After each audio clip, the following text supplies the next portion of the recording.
Beautiful day. Much love, everyone. Mic check. Can you guys hear me? Can you guys hear me? Let's see. Always got to do the mic check.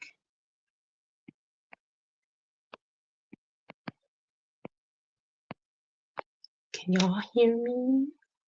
Everybody, can y'all hear me? Can you guys hear me? Testing, testing, testing. Mic check. My thing isn't going. Uh-oh. Oh, okay, good, good, good. Okay, thank you, Divine Spark. Okay, yes, we are going to go ahead and get this going. I have been waiting for this, guys, for the past couple of weeks, and I've definitely been waiting for this all week. I got my tea, my water, I'm burning love incense. So I feel like with this topic, I feel we need to be gentle with ourselves. We need to show ourselves some self-love and some self-compassion while we're talking about this heavy topic, because it's heavy. I got some articles I'm going to go through. Thank you guys for being here. If you can't stay the whole time, or if you're only popping in for a moment, I appreciate you guys so, so much, beyond my words. So before I get started, let's see. Did y'all and everybody, did y'all end up getting the notifications? Because, you know, YouTube been acting crazy with me. Gotta love it. So before I get started, like always, because we're going to be talking about depression and so many different things and natural remedies, I'm going to go ahead and put it out there. I am not a medical professional. I am not a licensed therapist or counselor. I'm a professional mommy. I like to say I'm a professional soul on this plane of existence, and I utilize the things of nature and the power within myself to heal myself and empower myself. If you have any questions about any of the natural remedies or things that I might talk about during this live stream, please contact your own primary care physician, your own therapist or counselor or pediatrician for your little ones, okay? And, you know, always say, take your rose petals. You might not agree with everything that I say, but please take what resonates with you. Take your rose petals and throw the thorns away, okay? Okay, let's get started. Let's go into chat. Oh, I'm so excited, guys. Like, I might be here, y'all. My longest live is 2 hours, the narcissistic mom. So I'm anticipating being here in between 2 and 4 hours, and that's a record for me. Okay, so let's begin. Not record breaking like Ian. He's like the Superman of live streams. I know we will learn something. I need it. This week has been the week of crying. Okay, and I have no idea why. Not sad. Me too, Lisa.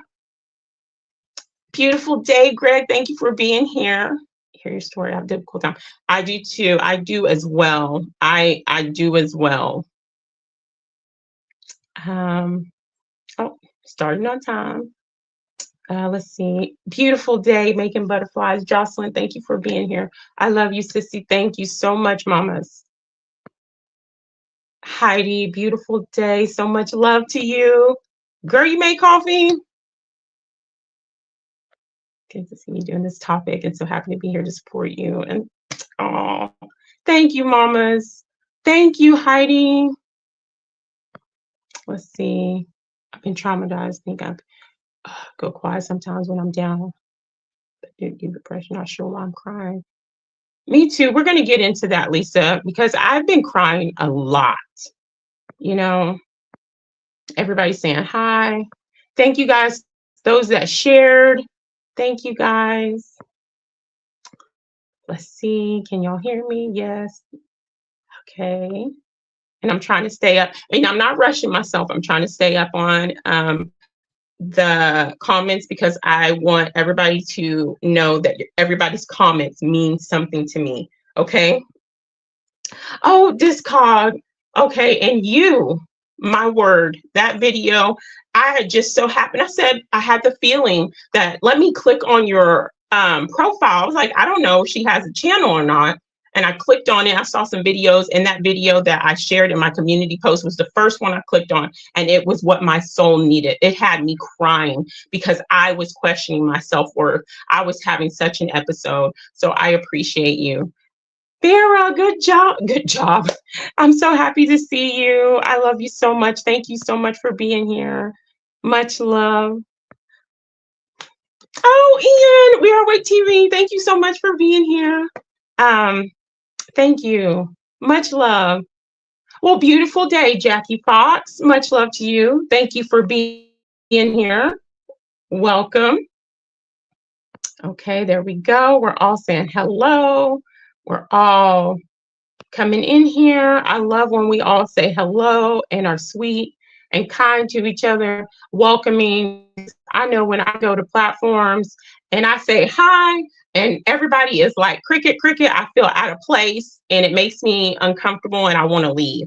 So I love welcoming people. My first job was a hostess at Olive Garden. I was the only hostess that would get tips. Okay. I love making people feel welcome because that's what I want. Beautiful day, Joni. I'm so glad you're here.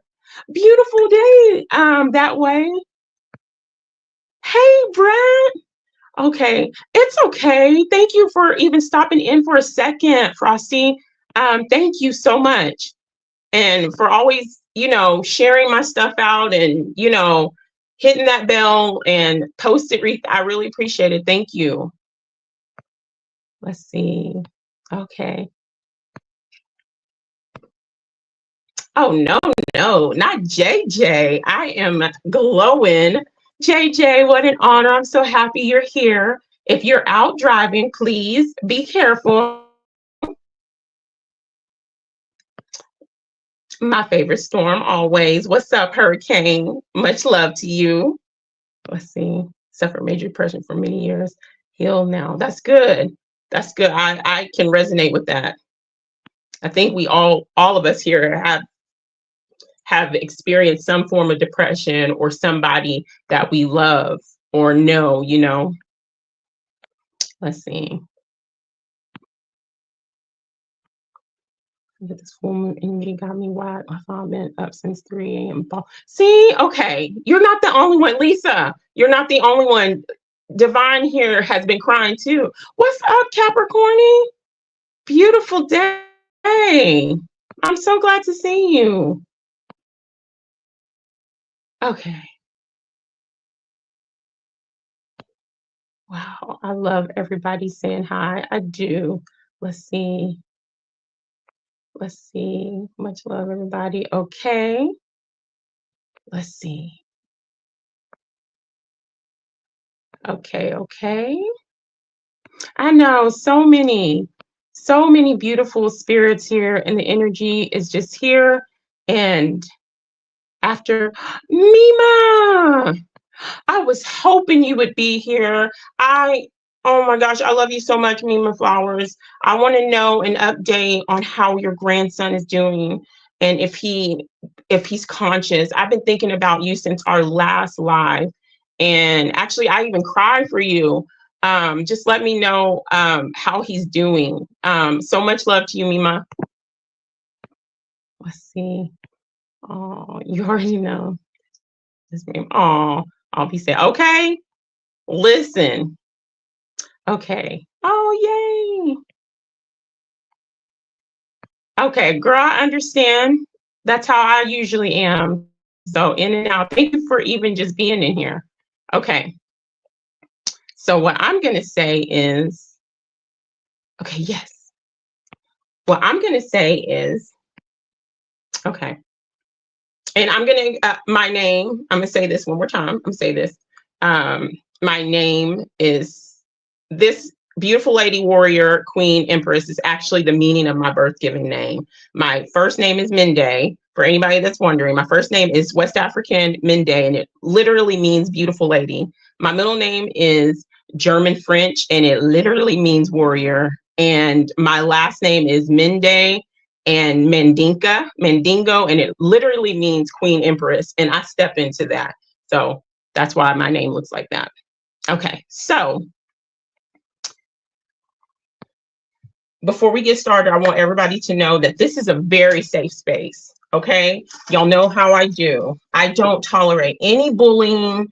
I don't tolerate any disrespect. It's not hive mind here, but we have a certain energy, and tonight is very serious. We are talking about a serious topic that many people have self-deleted themselves over. So I don't do the trolls. I don't give chances. I had a bad experience, so you don't get no chance with me.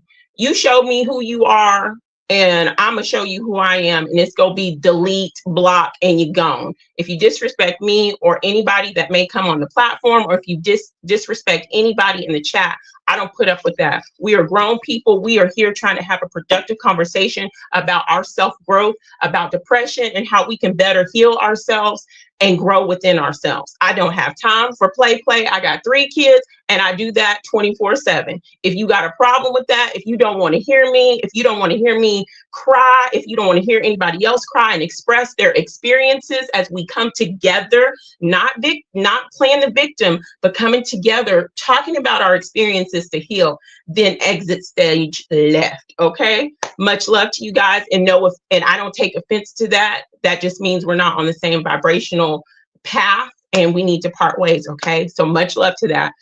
Okay, let's see. Oh, thankful and pray. He is well, and okay, he was at the, okay, good. Oh, I'm so happy about that, Mima.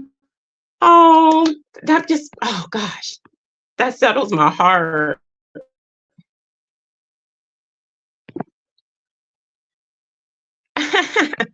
Thank you.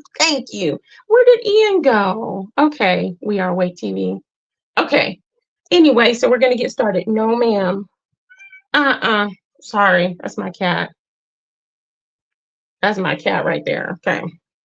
So anyway, here we go. So I got a couple of articles. The first article we're going to get into is from the National Institute of Mental Health.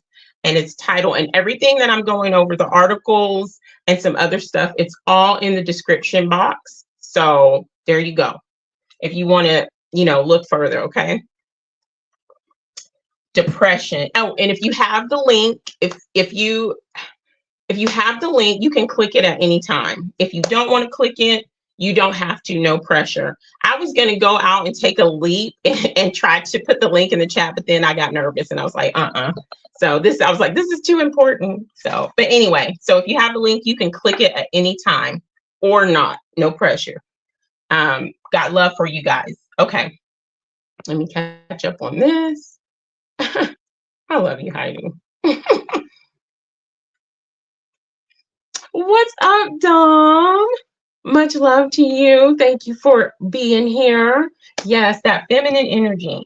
And I think when we're dealing with things like this, depression, we need to have that self-compassion and nurturing energy. So we need that feminine energy.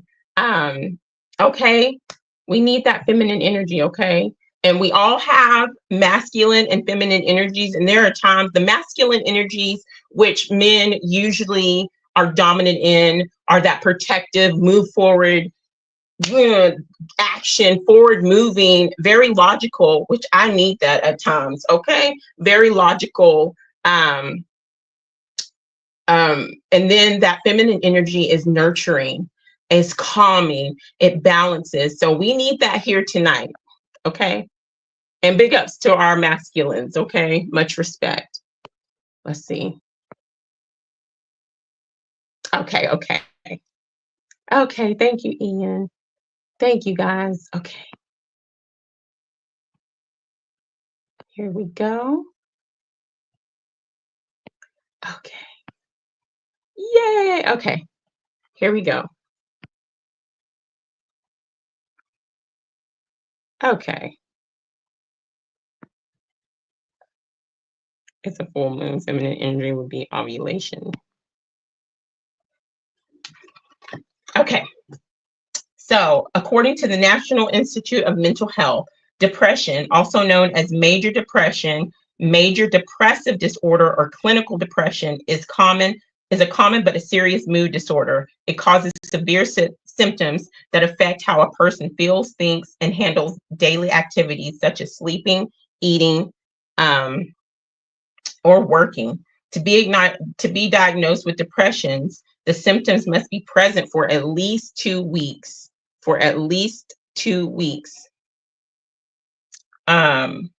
There are different types of depression. Major depression includes symptoms of depressed mood or loss of interest. Most of the time, they last for at least 2 weeks, and it can interfere with your daily activities. I'm going to read, and then we're going to talk about some things.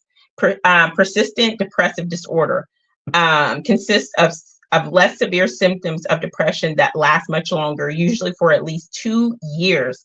Then we have perinatal depression. It's a depression that occurs during pregnancy or after childbirth. Depression that begins during pregnancy is prenatal depression, and depression that begins after the baby is born is postpartum depression. We're actually going to go a little bit into that a little bit more later. Seasonal affective disorder, which is also called SAD, is depression that comes and goes with the seasons, with symptoms typically starting in the late fall or early winter and going away during the spring and summer. Depression with symptoms of psychosis is a severe form of depression in which a person experiences psychosis symptoms such as delusions, false fixed beliefs, or hallucinations, hearing or seeing things others do not. People with bipolar disorder, formerly called manic depression or manic depressive illness, also experience depressive moods. They can be up one minute and down really, really bad. And so we're going to talk about that. We're going to also talk about some of the triggers of depression, and some of these have to do with what Ian has been talking about on his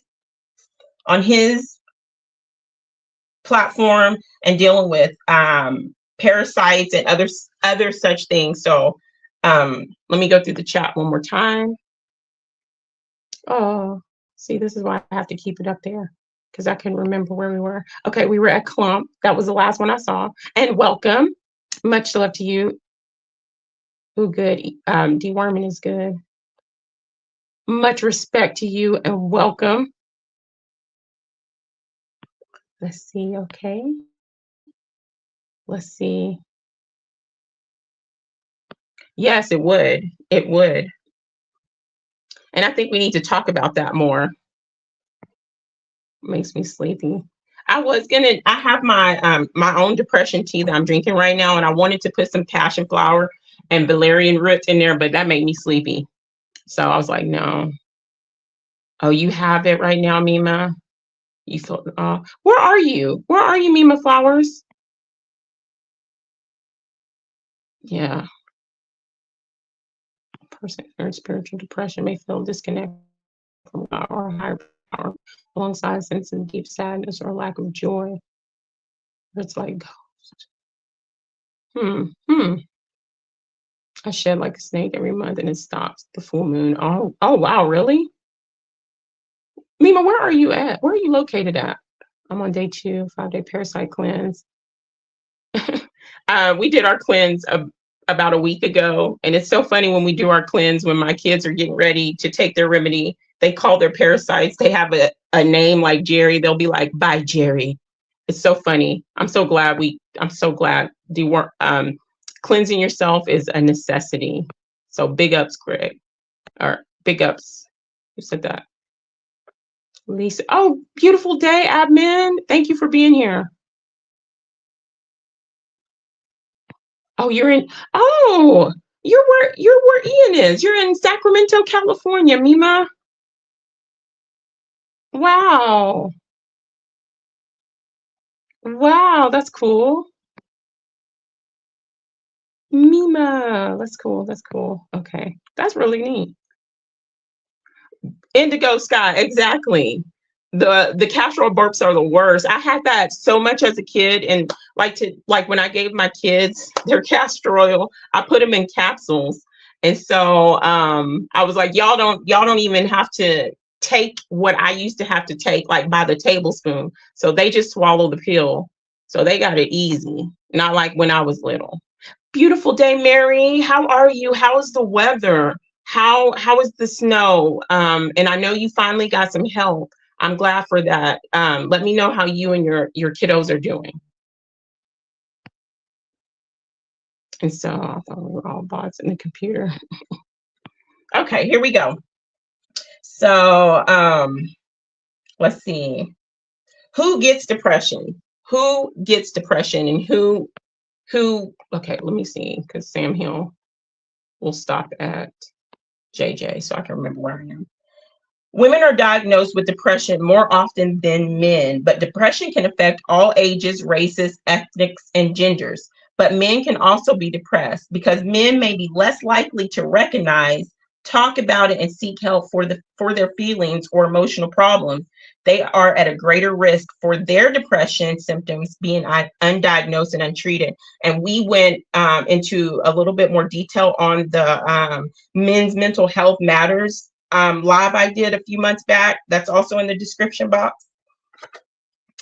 If you have been experiencing, and we're going to talk about the signs and symptoms of depression. If you've been experiencing some of the following signs and symptoms, most of the day, nearly every day for at least 2 weeks, you may have depression. Persistent, sad, anxious, or empty mood, feeling of hopelessness, feeling very pessimistic, feelings of irritability, frustration, restlessness, feelings of guilt, worthlessness, and helplessness, loss of interest or pleasure in hobbies and activities, fatigue, lack of energy or feeling slowed down, difficulty concentrating, remembering, or making decisions, difficulty sleeping, waking too early in the morning or oversleeping for hours, changes in appetite, or unplanned or unplanned weight changes, losing weight, gaining weight, physical aches or pains, headaches, cramps, or digestive problems without a clear physical cause that do not go away with different type of treatments. Thoughts of, oh gosh, hold on guys, I got to put my phone on do not disturb.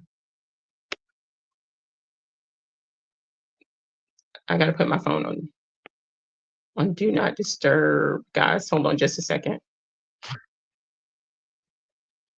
Okay, there we go. Okay. If you have been experiencing these symptoms, did I just read that? Okay, yes.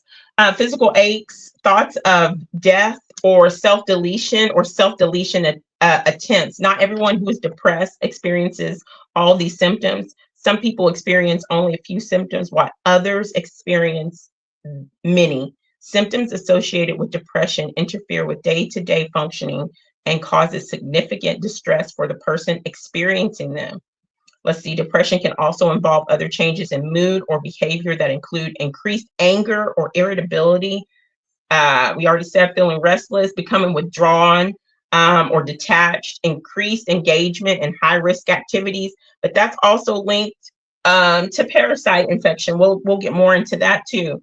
Increased use of alcohol or drugs, isolating from family and friends, inability to meet the responsibility of work and family, or ignoring other important roles, problems with sexual desire and performance. We're going to go in, let me see. Every now and then I'm going to stop because I want to look in the chat to see if anybody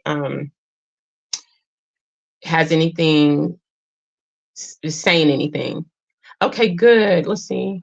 Put my okay. Hugs. Oh, let's see. Okay.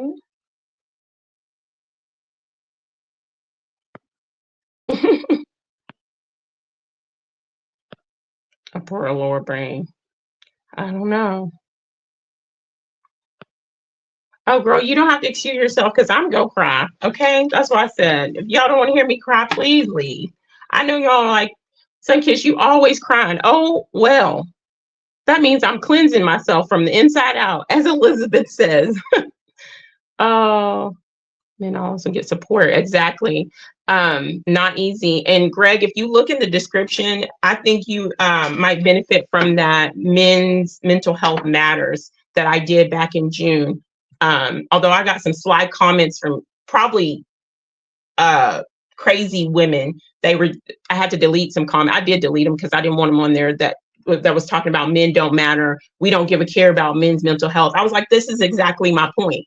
That's why men hold in their pain. They're taught to hold in their anger. They're taught to hold in their tears. I was like, you're the problem. I know it sucks. Yeah. Let's see. Cry and laugh at the same moment if possible. I've done that too. And that's because I've been tired and fed up. I didn't know what else to do but cry and then laugh. I've done that.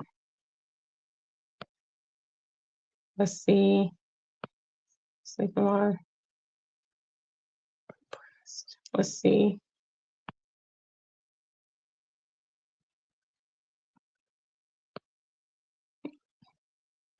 Let's see. We are.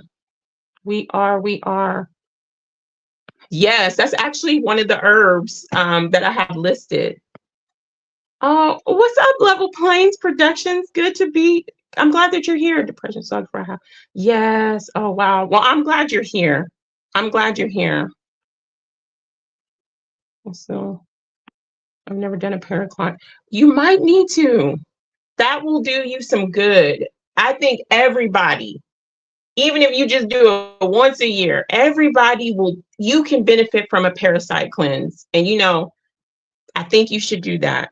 Non-medical advice. Problem makers. Okay. Okay, we're caught up. So anyway, depression let's see. Depression in men and women can look different. Although people of genders can feel depressed, how they express those symptoms and behavior they use to cope with them may differ. For example, men, sometimes women may show symptoms other than sadness, instead seeming angry or irritable. And although an increased use of alcohol and drugs can be a sign of depression in anyone, men are more likely to use these substances as a coping mechanism. And once again, that's something we got into deeper in the Men's Mental Health Matters video, and Your Mental Health is a Priority live. Those two are in the description box. In some cases, mental health symptoms appear as a physical problem, like a racing heart, tightened chest, digestive problems, ongoing headaches. Men are often more likely to see a healthcare provider about these physical symptoms than their emotional ones, because depression tends to make people think more negatively about themselves and the world. Some people may also have thoughts of self-harm or self-deletion. We're going to get into that self-deletion talk also, just skimming over this article. Several persistent symptoms in addition to low mood. Okay, no, we're not going to read that part. Okay, what are the risk factors? Let's see. You can have a family history of depression, major negative life changes, stress, stuff like that. We're going to skim over that, and we're going to go go into this. We're going to talk about, we're going to skim over that. We're done with that. We're going to talk about some triggers of depression. And this is where I need you guys to kind of let me know if you've experienced these. Let me know if you've had loved ones that experience these as we go deeper into the conversation. Much love. Thank you guys for being here. Spiritual depression versus depression. Let's see. Okay. I don't think wanting to leave this realm, Dom, is like a depression. I think wanting to leave this realm is me being tired of the lies, being tired of the manipulation, and being tired of the lack of empathy and compassion that we have for one another. You know, I don't think that that's a type of depression, although when you come into these truths, which I'll talk about here in a little bit, you may have symptoms of depression, but I don't think, and I have so much love and compassion and empathy in my heart, but I'm tired. And I don't think that it's a bad thing for me to want to not be tired anymore, you know, of being used, being lied to, being manipulated, you know.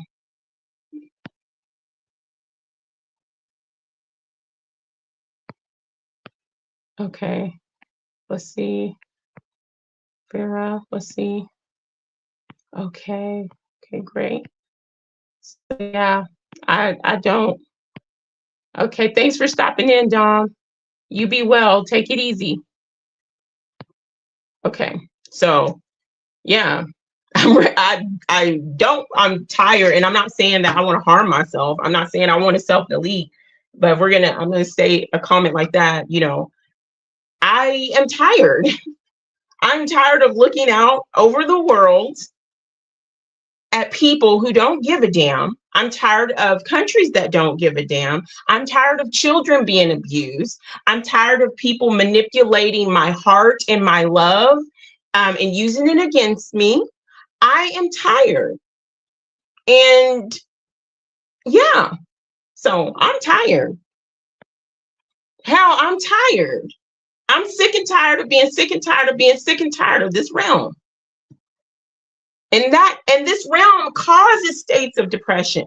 We're talking about depression while we're in this matrix system. This matrix system pushes so many things, whether the parasites that are within this body that's made up, that's a construct of this matrix, on the microscopic level that's in us, or the day-to-day activities that we have going on. Hell, this matrix system pushes depression on us. And then they push the fact that we don't need to talk about depression. And if we talk about depression, you are negative, and I don't want to talk to you anymore. This is why we need to have these conversations, guys. Depression is real. And just because I'm depressed, I'm going through, and I'm going to be honest, I'm going through a really bad depression episode right now. It's been happening for the last month. Okay.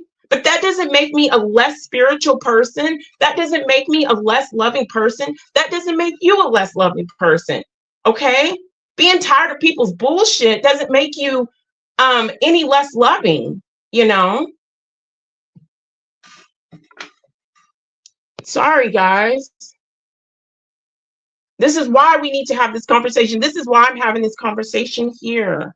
You know, all my life, and even when I was going through depression, my own family was like, she got an attitude problem. You need to fix yourself. I'm sick of that.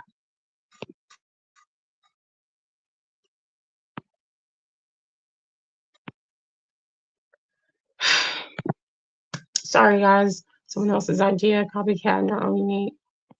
I'm tired of all those things as well. Sick and tired. And that's sick and tired. You know, and Dom, you asked of crying and laughing. I've cried and laughed at the same time because I'm sick of bullshit. That's like asking me when I was a victim of when, you know, somebody beating on me, hitting on me, or mistreating me emotionally, that something was wrong with me for not wanting for it to be over, for me not wanting to set my physical self free from oppression. I want my spiritual soul free from the oppression of this plane of existence. It's the same thing. When people say stuff like that, that's like telling somebody that always get physically abused by their spouse or somebody, or by their parents, that let me shut up. Okay. I've been so long. I thought, why do I even care? I wouldn't have the strength to harm myself. But I thought, just take me out already. Okay. Yes. Well, I can't fix this wrong. Okay. Yes. Let's see. The chest pains is what really has been happening to me a lot recently. Haven't seen information about that. And chest pain to depression.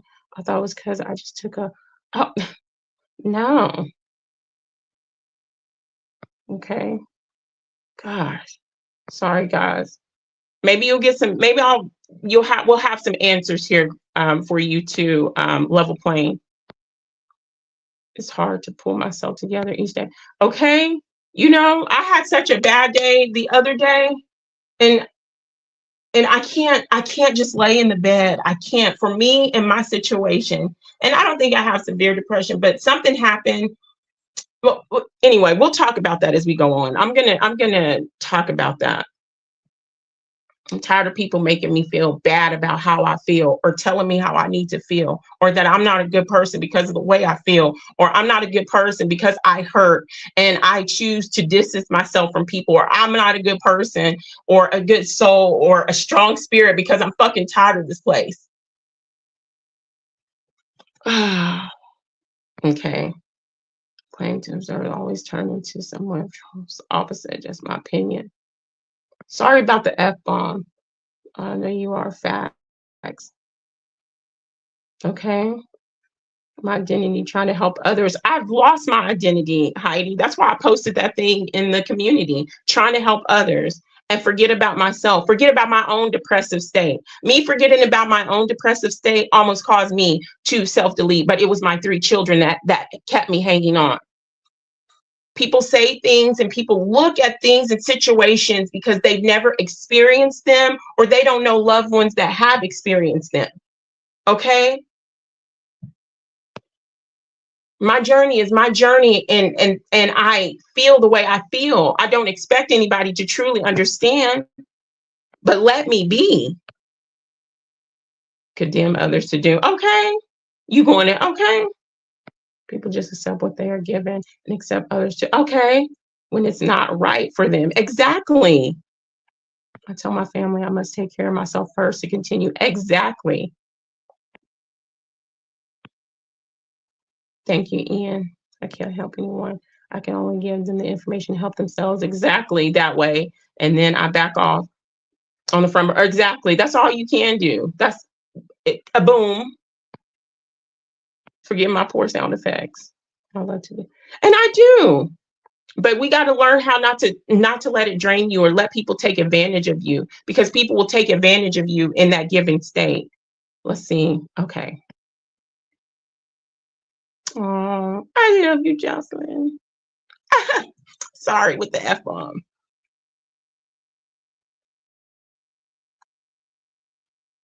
Let's see. I guess the ill world should be God, I can't. What do you say to a slave? You get mad. That's what you tired of being a slave. You need to be a happy slave. Do I need to be a happy slave for this system? You better shoot. This system can kick rocks. Possible chest pains, anxiety. Thank you, Clump, for that. Okay. I have to watch myself. I said that the other day. My son came in there with like, I was like, okay, shh, don't say that. Don't say that. It's a grown-up word. So I shouldn't tell you. Okay. Okay. We're still on track. We're still on track. We're on track with everything. Okay, we're on track. There's not being a place where my family is able to talk about it. Exactly. These, okay. Track about destroying the system. Okay, I'm gonna have to check that out. You put it in the chat. Put the link in the chat, Hurricane. William, but I know it would be used against me in the soul trap. I feel like they would make me come back and repeat the same trauma. I agree. And that's why it's so, to me, it is so important for us to deal with the trauma. People say you don't need to be dealing with the trauma. You don't need to be talking about that. You stand in victim mode. This is just my opinion. You, me, we, if we truly want to be free and say that on the other side, at least give ourselves a chance that they don't use this against us on the next stage of what we call life or call death. then we have got to clear these energy attachments. And these energy attachments aren't just people. These energy attachments are depression. These energy attachments are guilt. These energy attachments are anger and not forgiving ourselves. So if we dive into self-healing, I know people get tired of me saying self-love is the best love. I'm not going to stop saying self-love is the best love until I get off this platform, until my dying day, or until everybody has self-love. Self-love healing is a necessity for us to get away from this system. Okay, that's just my opinion. You have got to heal now. You've got to do the work here now. That's part of doing the work. Part of doing the work is doing the work within you. Everybody wants to do the work outside of themselves. They want to change the system. No, doing the work is doing the work within. Okay, that's just my opinion. And nobody can hold that against you. So if they come at you, you could be like, you can't come at me. I forgave myself for that. I have no more guilt or shame over that. Get out of my way and we can blast out of here. Okay, thank you, Hurricane.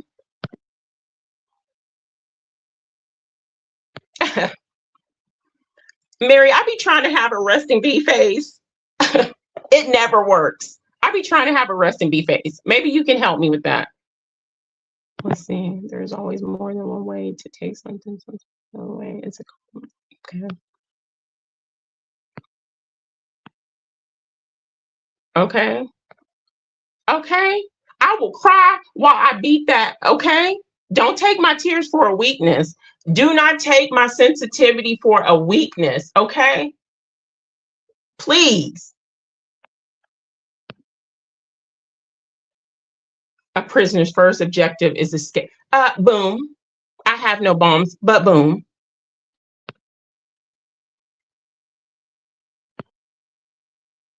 Yes.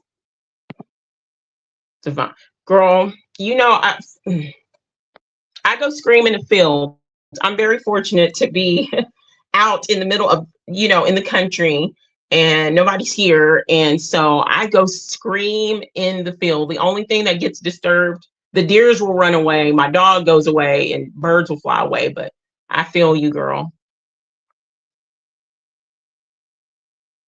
Comfort. Exactly, Mary. Exactly.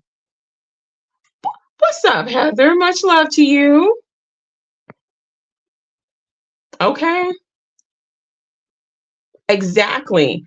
And that's another way how we can start helping the next generation, teaching them self-love. Self-love is empowerment. When you have and I'm speaking from experience. I don't ever like to talk about things that I have not experienced firsthand or witnessed.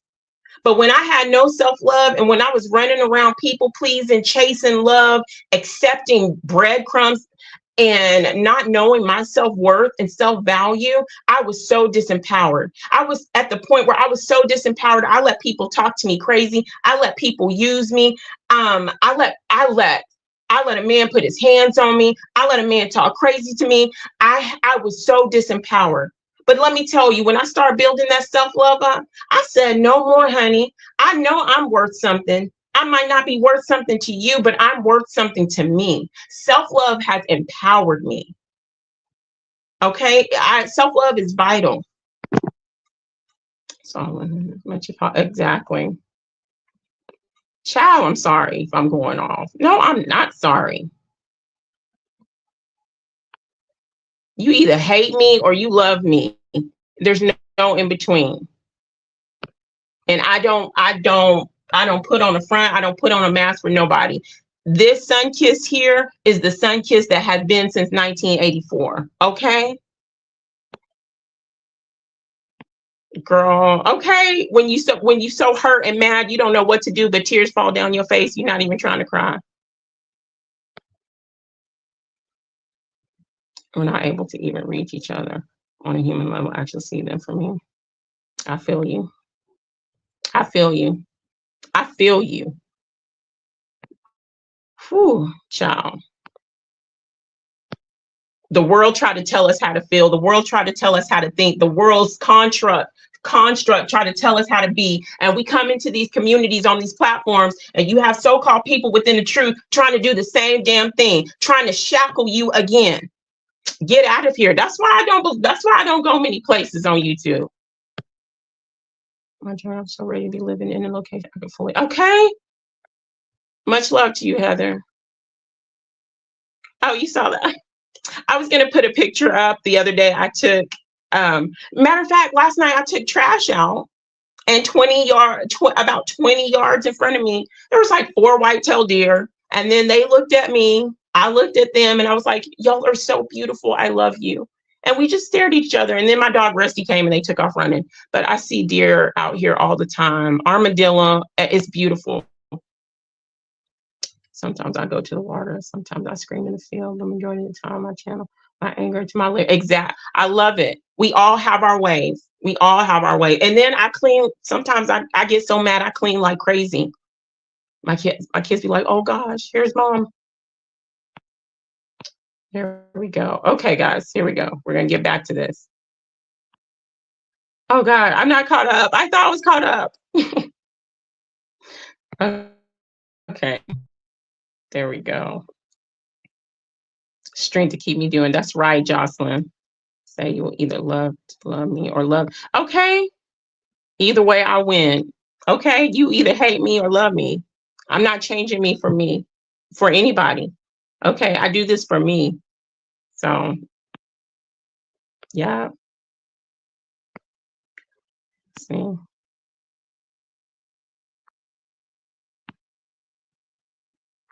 I know. Me too. Oh, it's okay. Much love to you, admin. So I hope it's okay.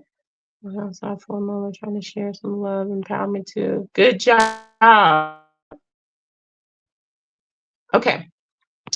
Here we go. We're going to talk about what are some triggers of depression. What are some things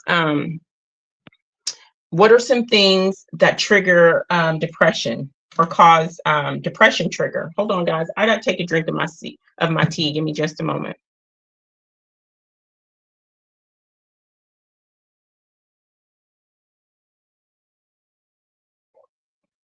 Okay. What are depression triggers? What is the definition of a depression trigger? I have 2 definitions. One. An event or circumstance that can cause depression symptoms to appear or worsen. And I'm just going to get into an article that I had from choosingtherapy.com.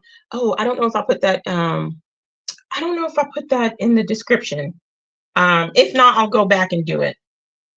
Depression trigger is an internal or an external circumstance that can set off or intensify depressive symptoms in a person. It can be a sight, sound, or smell, but it can also be the anniversary of a difficult event. Sometimes a depression trigger is obvious, and other times a person may not be fully sure what caused their depression.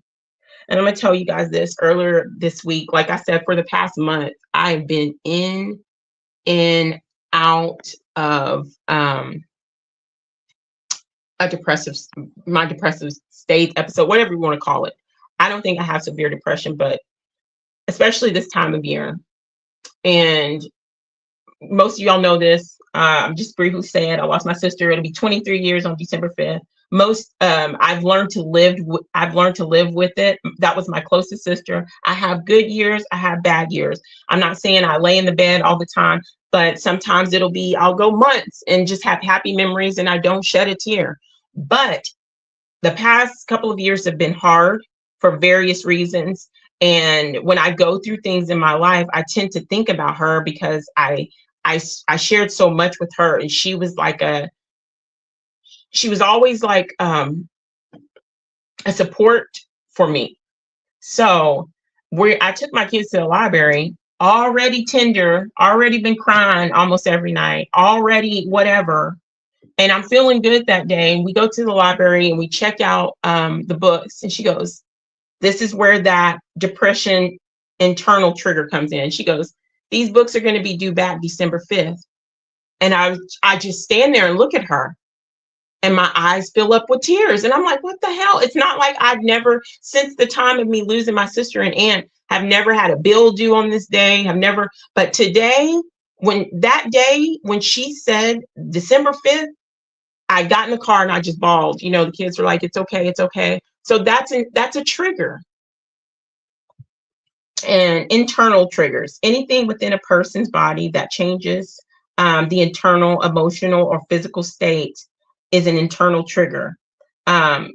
Past traumas, thinking of past traumas, negative thought patterns, and chemical or hormonal imbalances are examples of internal triggers. Let's see.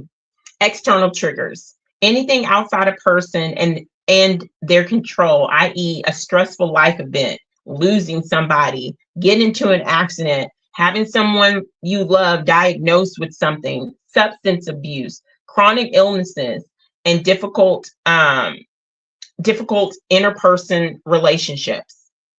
So let's try to stay on top of this, the world outside of me, a narcissistic type of person.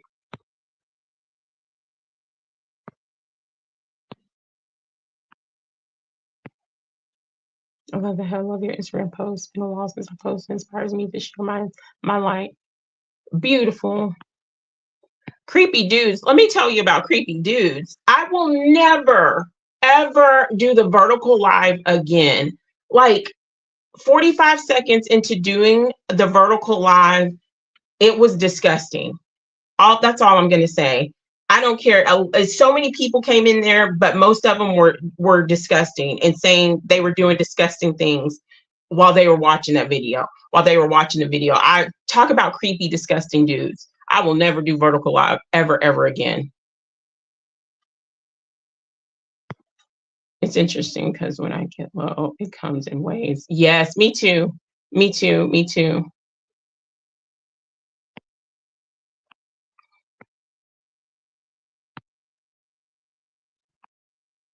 Okay. People have told us how to be.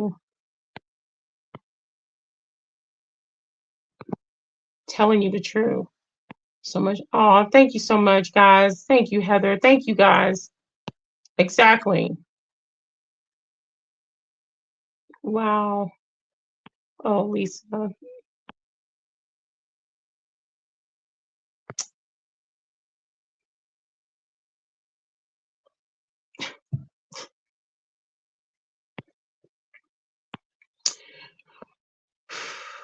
Extreme. Oh, Heather.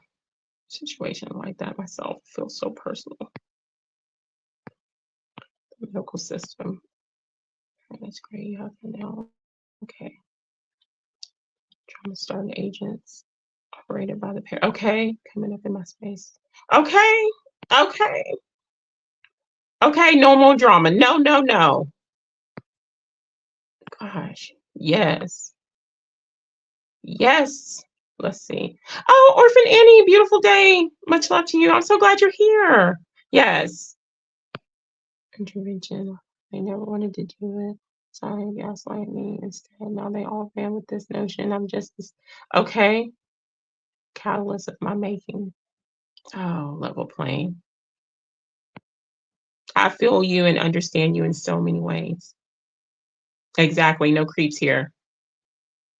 Most definitely. We support each other. We support one another here. You guys have helped me create a safe space where I feel safe sharing my experience and being honest. And being honest helps heal me. So we support each other. Oh, well, we're glad you're back, Mima. Let's see. Let's see. Girl, I cry all the time. Like I cry in movies. Yeah, I cry in movies. Oh well. I cry in movies. It's okay. It's okay. I cried at the theater. I just went to the movies and cried. Okay. Wounded healers. I'm a woman who runs the wolves. Okay. Oh, beautiful, Mima. I love that. Oh, I love that. Run with the wolves. I have this picture from my grandma that I have over my special desk, and it's like a woman that's a half wolf. Um, and it talks about how she's a goddess warrior, and stuff, and some other stuff. It helps me step into that when I'm feeling so wounded, Mima. Most follow join a hive mind of beginnings, which is not unique. Okay. Let's see. Exactly. And love is powerful. And I'm not talking about this matrix definition of what love is. I'm talking about that vibrational frequency of love. I love love. I respect love. And it's healing to me. So, okay, yay. What's up, Jay Nelson? Good to see you. Okay, oh my gosh. And I know some people are like, oh, you watch movies. For me, I watch movies and I find things, I find truth. It helps me question things. It helps me piece puzzle together. Everybody is different. I let my children watch movies. When we went a couple of months ago to see the new Transformer movie, my children, we talk about the Matrix. They know what time it is. They know this realm. They know at age appropriate levels, we have these discussions. Okay. So people may be like, oh, you go to the movies, it's an entrapment. Maybe for you. But for me, I go to the movies and I dissect things. Things jump out at me and it makes me want to dive deeper. And then I'm able to have I have conversations with my children about this realm, about the next realm, about this matrix, about this system. So we went to see Transformers. And the first thing, like when we were in there were so many parts, and my kids were like, oh my gosh, mama, this is like the Matrix. This is what they do at birth. They take our all spark. It was like, it was beautiful, you know? And then I was crying. Yeah. I cry if the sunset is beautiful. So the people that I love, sometimes I express my love and gratitude to them. And then the English language, the language barrier gets in the way and I can't speak anymore. So I start crying. To make you, oh, orphan Annie. That's right. I cry for those that won't cry. I cry for those who can't cry. I have seen what society has created in people who refuse to cry. I'm not telling everybody to be, oh, like me, but I have seen, especially men, I have seen what it does to a man when he refuses to cry, or when he says crying makes you a bitch, or crying makes you a pussy. I have seen the aftermath of that. I have seen all the built up emotion, and that turns into aggression. And it's crazy how women, how we, I'm not saying each individual woman because I'm not one of these women, but we're talking in general. How women want men to be men. Y'all, these women, especially these young girls now, that y'all want these men to be so tough. Y'all want them to whoop everybody's ass. Y'all want them to take care of you while you're sitting on your ass not doing anything. Y'all want him to be able to handle every situation, your mood swings, you being ugly to them, you not building your man up. You not helping him understand him. You not being a nurturer, a comfort for him, his peace in y'all's home. Y'all don't want him to do all that. So where do you think all those emotions are going? You don't want him crying. You don't want him talking about, I feel depressed. You make me feel depressed. What do you think that man is going to do if he is not able to communicate with the one that he's supposed to communicate with? What do you think he's going to do? All of that stuff is going to be built in. We build it into our boys. We build it into our sons. We build it into our men. And then we get mad when they blow up. That was just a little spill. Sorry. Oh,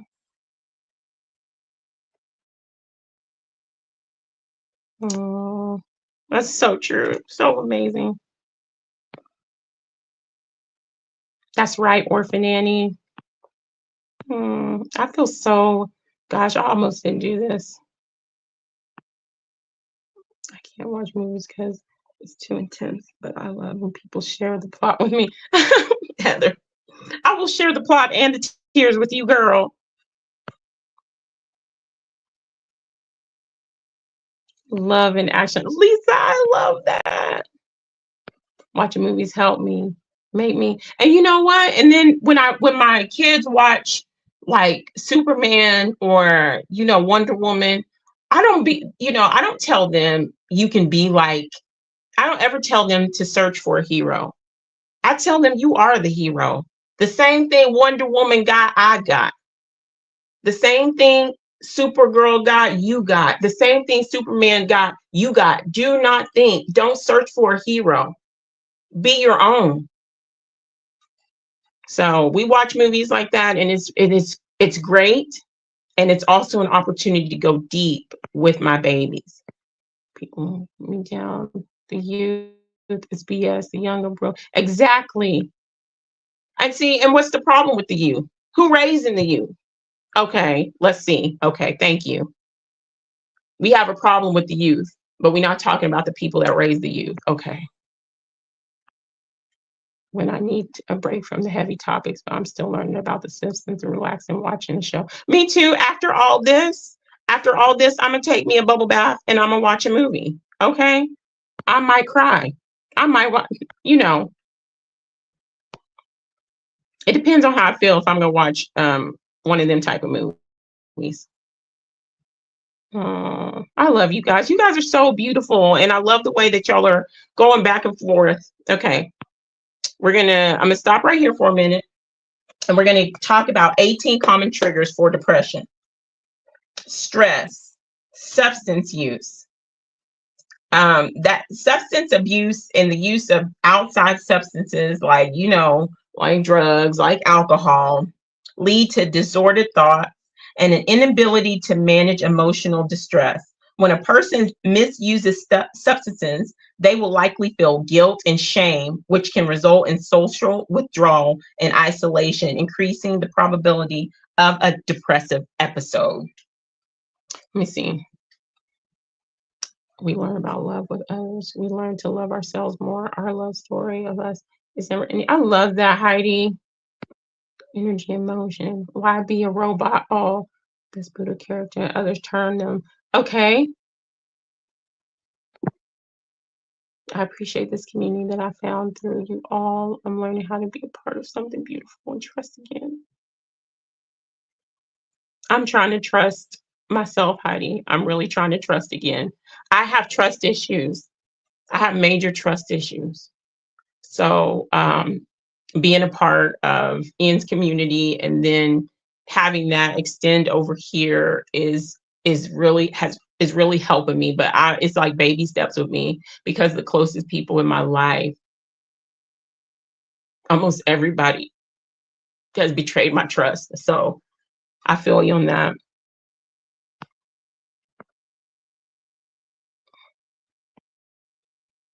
Wait, listen, I love that, Orphan Annie. I love I do too. I have so much respect for a man that can cry. My pawpaw, and I'm gonna tell you this, my pawpaw, he passed on about 3 years ago in December. It'll be 4, I believe. And he was my pawpaw was like 6'3", 6'4", big guy. His fists were he had the biggest fist. He was a cook. I love the way he cooked. He was a head cook at a truck stop when he retired. And as big as he was, and I used to just love hugging him and melting myself as he hugged me. But my pawpaw cried. And my pawpaw was a man. My pawpaw was a man, but he cried.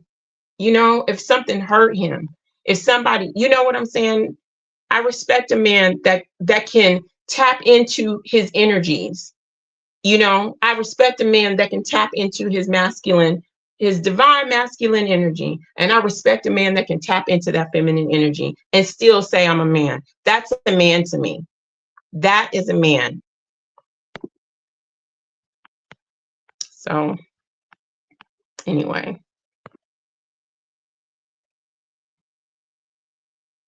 Yeah.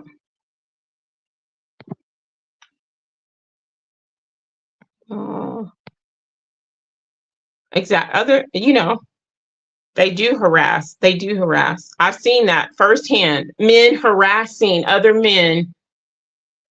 I've seen my ex harass him in a group of friends that one of their friends died. Come on now. One of their friends died and one of them started crying. They started making fun of him, calling him a bitch. I'm like, he just lost somebody he loved. How is that being a PUSS? Why? Why can't they cry? Why can't they express how they feel? Gosh. Real men cry. Mm.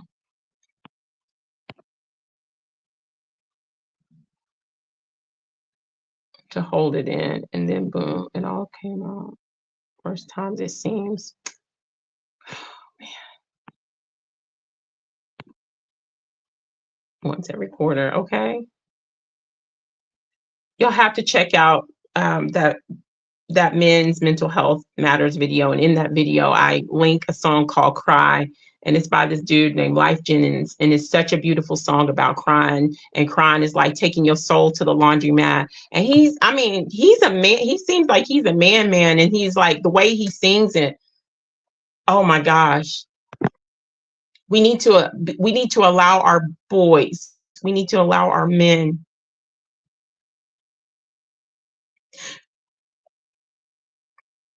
And stop being stumbling blocks to these men. And then men, y'all got to stop being stumbling blocks to women. Y'all want a soft woman, y'all want a submissive woman, but then you mistreat her. You abuse her. I'm not going to just get on to women about men. Men, y'all need to allow a woman to be a woman. There's so many women. If I wasn't the woman I was, I probably would be one of these women. They step into their masculinity. Why? Because you men keep failing us. You men leave. You men walk out. You men beat. You men do this. You men don't respect us. And then what do we have? No choice but to step into that masculine energy because we got to get it done. So it's a two-way street. People might not like that. I don't give a Jack Brown. Does it look like Sunkiss ever give a Jack Brown? I don't give a John Jiggity Jack Brown. Okay. It's the truth. Men, if you want a woman, a submissive woman to be feminine with you, you need to respect her. You need to love her. You need to value her. You need to see the sacrifices that she makes for you. Because if you do, she will be willing to keep doing it. But if you devalue her, if you devalue her feminine energy, she has no choice but to stand in that masculine energy. She has no choice but to be independent because every time she has trusted a man, he has let her fall. So it's the same both ways. Okay. Let me take a sip of my tea. Some people may not like that. Okay. But it's the truth.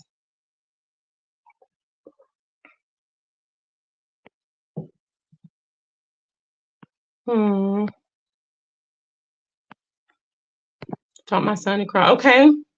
Exactly. And I teach my son that too. I always give this example.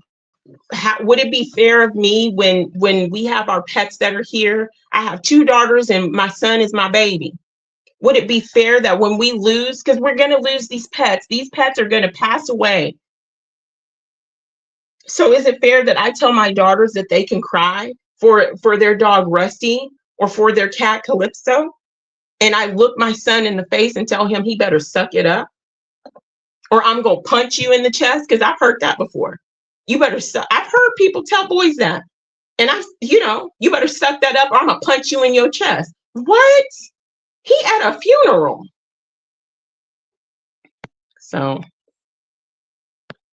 my young son thought he was Superman. If he jumped from on high, he would fly. Good thing I didn't let him continue to think that. Okay, we can't allow that though. Yeah, my son thought he was a Ninja Turtle and he was jumping off everything, the back of the couch, jumping on the fridge. Yeah. Boys have a different energy that I love. They are the superheroes. Boom. See, blow up in a, exactly. Some people blow up in a range. I'm glad you said that. I get this drive to finally speak up and want to change it. It's not like I'm allowed to ever take the passion and do anything with it. See, and it turns into rage. We gotta allow people or create safe spaces for people to express themselves. This matrix is overwhelming. If you think that you can go through this life in this matrix system and not get bothered, not feel sorrow, not have grief, not have anger, not have frustration, if you think you can just look and observe, I'm sorry, I think you a lie. I think you a lie. This matrix is built on those things and pushes those things on us. So it's up to us to create these safe spaces. We say we want to fight against the system. We start with something simple like that. Okay, Orphan Annie. Exactly. Just take this antipsychotic and shut up. We don't want to hear you. But you know what, Level Plane? We want to hear you here. We want to hear you here. Boom. I don't have a bomb, but boom. Okay.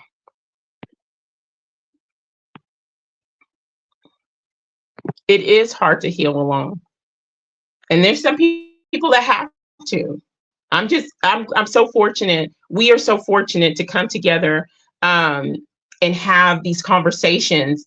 Okay, Ian, I'm gonna put you on the spotlight again. I'm sorry, but I have to.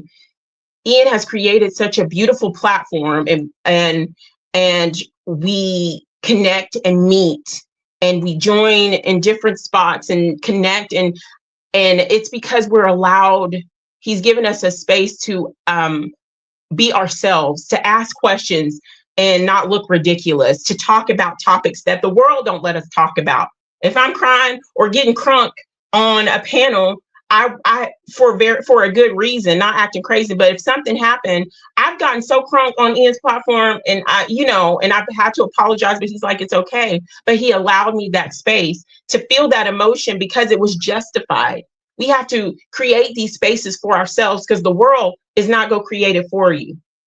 If anything, the world is going to add to you, add to the pressure, add to the depression. It's okay not to trust. I'm at peace with it. I'm having a hard time, Jay Nielsen, with trust. I am. Thank you. Oh, hey, Linda. Oh, beautiful day. Much love. I'm so glad you're here. Thank you guys for taking time out of your day, out of your evening to join us over here. I'm gonna get back to the article, but you guys, I'm loving the chat. Okay. Just make sure depression rebound worse. Exactly. You're dealing with the withdrawals of your addiction. Exactly, Orphan Annie. I might do a live on trust issues. I think I might need to, because more people have trust issues than I realize. I know I got trust issues. And so when I trust somebody, it's a big thing.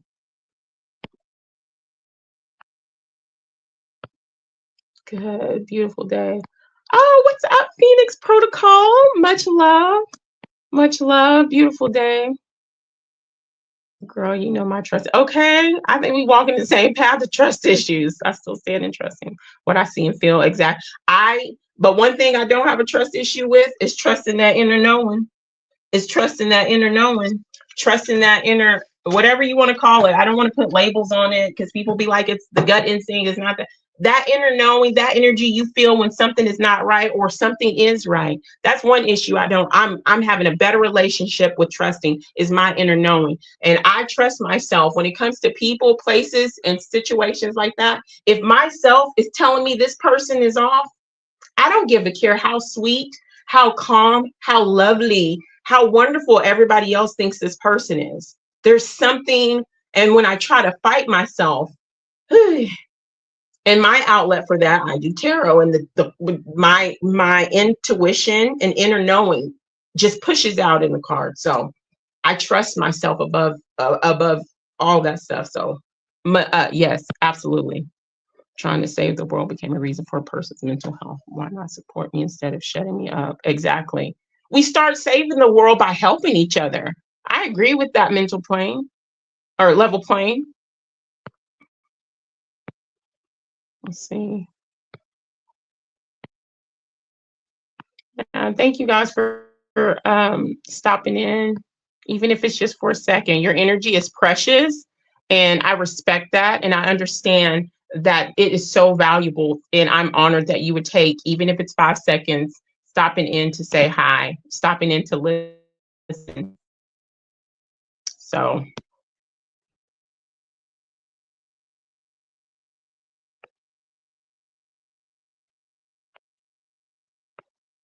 it's easy now. The other day when he found his elderly friend in the neighbor, oh,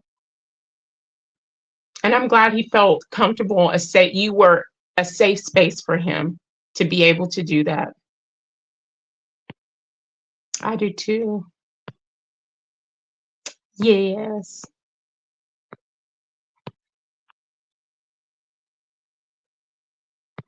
Well, you are welcome, and when it's needed, and it's a safe space. Okay. Phoenix Protocol is a safe space. Okay. Okay.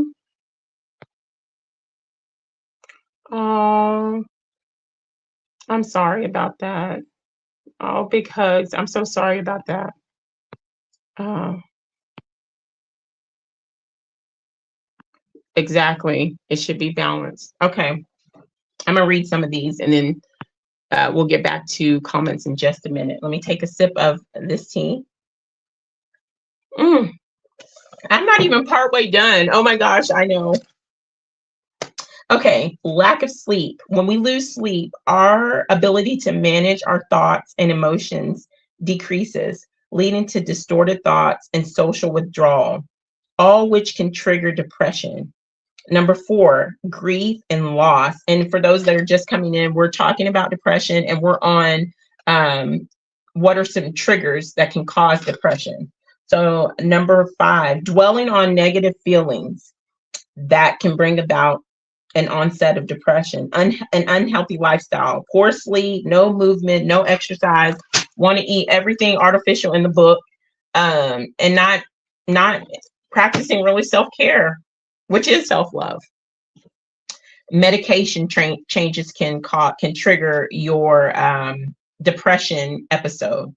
Seasonal affective disorder, SAD. We just talked about that, where Mima said that she has SAD. She has the seasonal depression. I think Mary, Colorado, I think you said you have seasonal depression too. So there are various types of this, and it's a type of depression where seasonal shifts, especially those that result in changing the amount of daylight hours, the symptoms of SAD mimic those of major depression.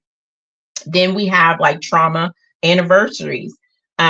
This can lead to a resurgence of intense and distressing feelings like fear, sadness, anger, and helplessness, as well as trigger PTSD flashbacks, intrusive thoughts about the trauma, which all can contribute to depression symptoms. I'm going through something right now dealing with the VA. I'm not going to get into it, but it's like I'm having to relive a trauma experience. I'm back, and that's something else that I guess I learned that as I was taking notes on that. That's part of this whole month of me feeling this way, on top of other things. So, you might have an anniversary, or you might have to talk about or relive the trauma, and that can bring about your your depression state, and you have PTSD flashbacks. Number 10, hormone changes. 11, rejection. This feeling can happen in any relationship, i.e. your friends, your intimate partners, family ties, or employment opportunities. When you feel like they've rejected you, that can cause you to go into or cause your depression episodes to get deeper or worse. A job loss. relationship problems, and divorce. I'm going to go to the chat. Let's see. I know that the Pups for Life fam. Okay, they really are. I've cried so much over the years that every time I cry now, my eyes get swollen. But after that goes down, I feel great after a good cry. Have you all ever cried so much that you don't have been in a situation where you cry so much you don't have any tears left and your eyes are just puffy, but your body is still acting like you're crying? Wouldn't ever look at broken beings as company. Okay. Oh, I love that. I'm gonna write that down. Wow. Okay. Oh, okay. You can share it. They want machines. Exactly. They want machines. And I'm sorry, I might be the only one. I've said this so many times over the years on, that I've been on a YouTube platform or going on a panel. There's something with our emotional state. There's something powerful with love that they distorted. These things, these parasites, these machines, they want us to be so detached from our emotions. They want us to be so detached, and they study our emotions. Why is that?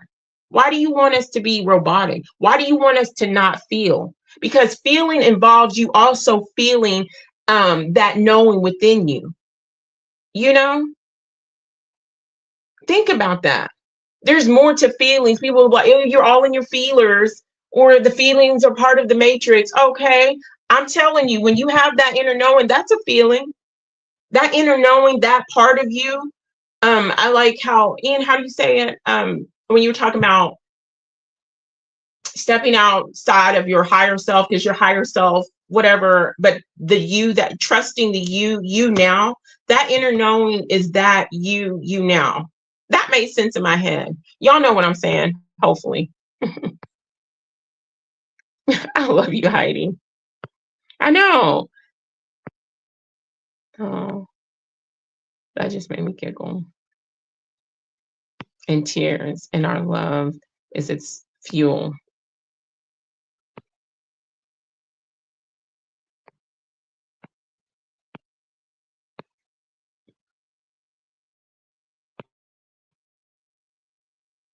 Don't freeze.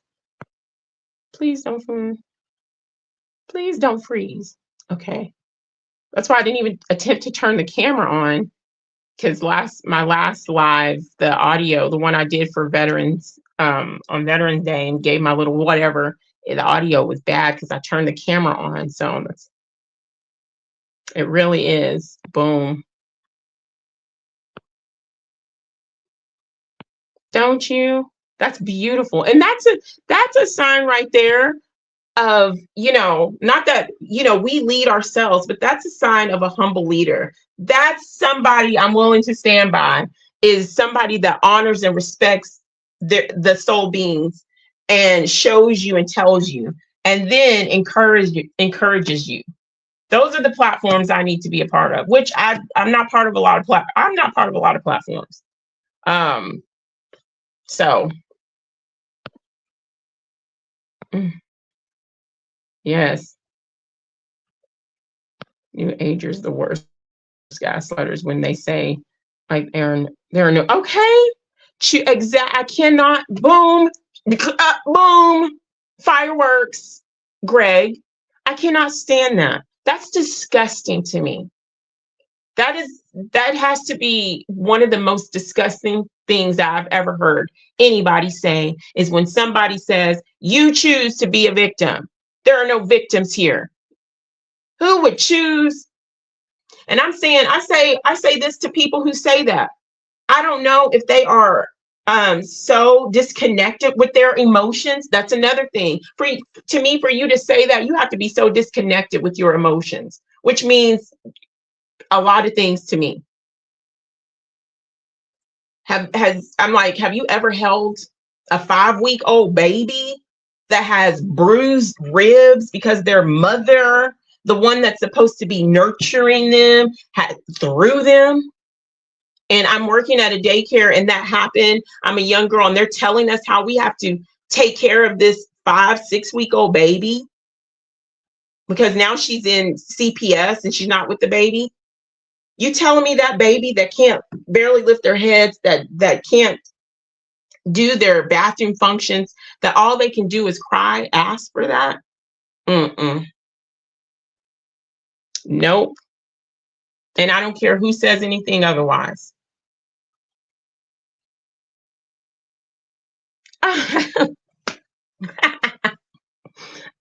I love you, JJ. Trusting myself. Others, on the other hand, that way, boom. Okay. Mm-hmm. That gets me. To tell somebody that they beg for somebody that they love or trust to beat their ass. To tell somebody that they wanted starvation as other people watch. Let me stop. Torture go through it. Just okay. I'm trying to catch up, guys.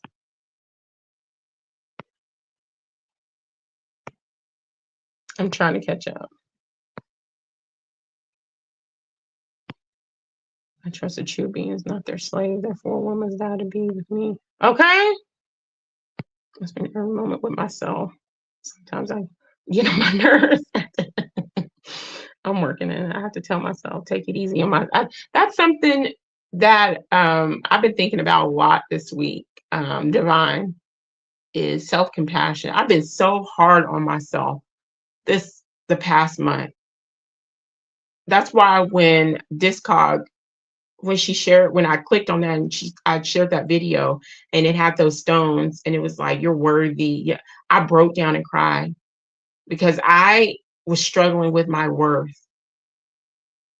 So struggling with self-compassion, and I'm human, I'm having this human experience, and so that's why I said I'm not all love and light all the time. I'm not all, it has been a real emotional struggle this month, the past month. So yes, that's why we got to take it easy, show ourselves some self-love. What I'm learning, the love that you pour out to other people, this actually is a big lesson that I wrote down for myself. The love that I'm pouring out to other people, I need to start really go back to pouring it into myself. I've been failing to do that. And I think that during this little episode, I'm realizing that I need to pour into me. I need to love me the way I love other people. So you need to love you the way you love other people. If you like notes of I love yous from somebody, write yourself an I love you note. If you like somebody sending you chocolates or flowers or something, send yourself some flowers. You're worth it. You're worthy. You're beautiful. Because if you don't do it, nobody's going to do it. So, yeah. Big hugs, Ophanini. Exactly. Linda's be on fire, child. I better step back. She go burn me with all that wisdom. Ow!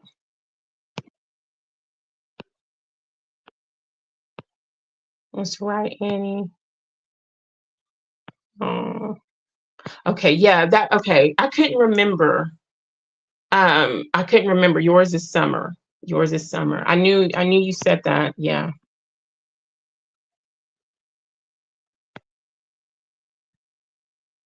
Okay. Oh, wow. Oh, yours is well. Situational depression. It was brutal for me. Wow. It's only fall. I don't know what kind I have. It just come and go. Takes off. Let's see. Musician. In some ways, I was never given my freedom or my wings were cut like that. I think about how the positive creator I live. And that's where we fail as parents, not having or giving our children a positive, supporting them in their creativity. I'm so sorry, level playing. Okay, I'm gonna come back to that. We'll come back to the chat. Whew. Okay, we stopped at 13. 14, illness or injury.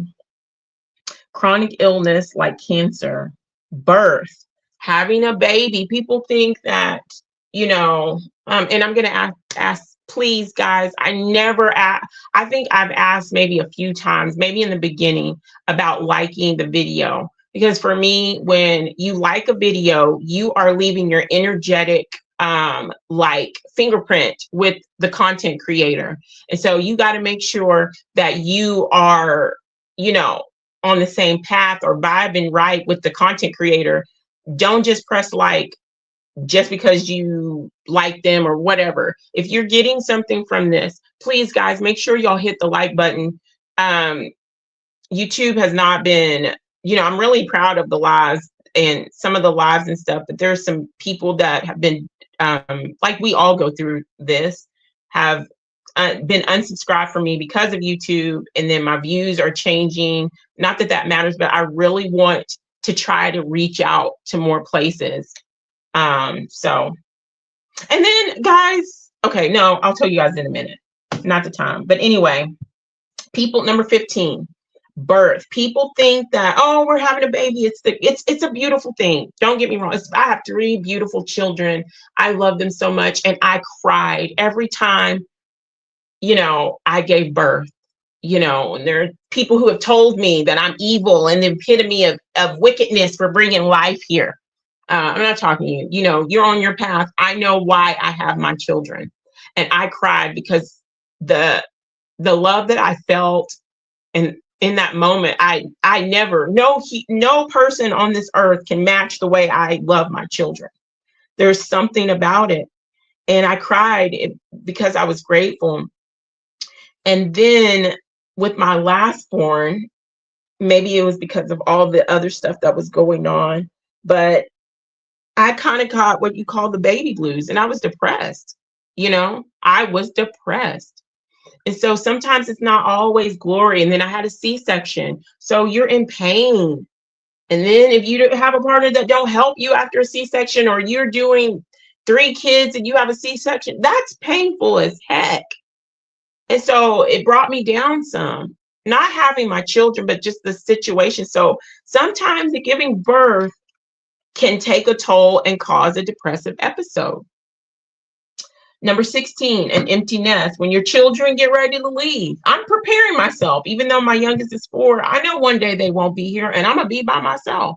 So I gotta love, and I got to invest in myself. That's why it's so important to invest in self.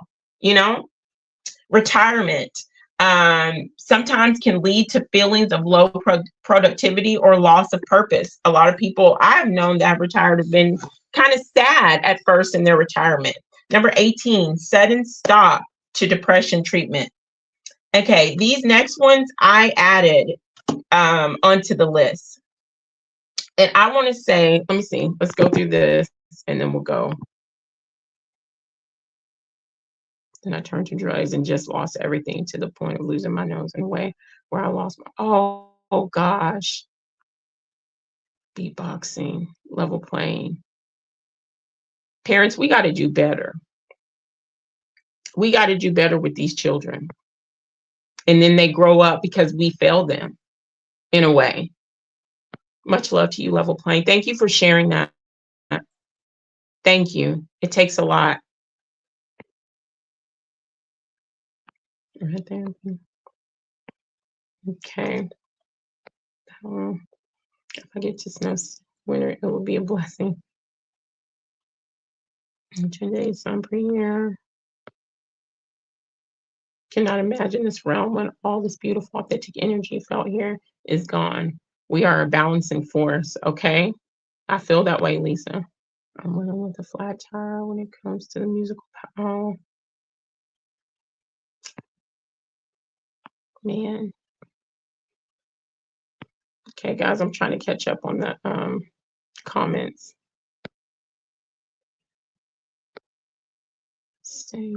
Oh man, level playing. And I know in all my life that this is a bad place and that I didn't belong here. Agreed. Able to live their true self and let their emotions speak. Exactly. I'm so sick of being accused of intentionally being a victim. Okay. Yeah, I asked for it. All right. Okay. Oh, girl. I wish I can give you a hug.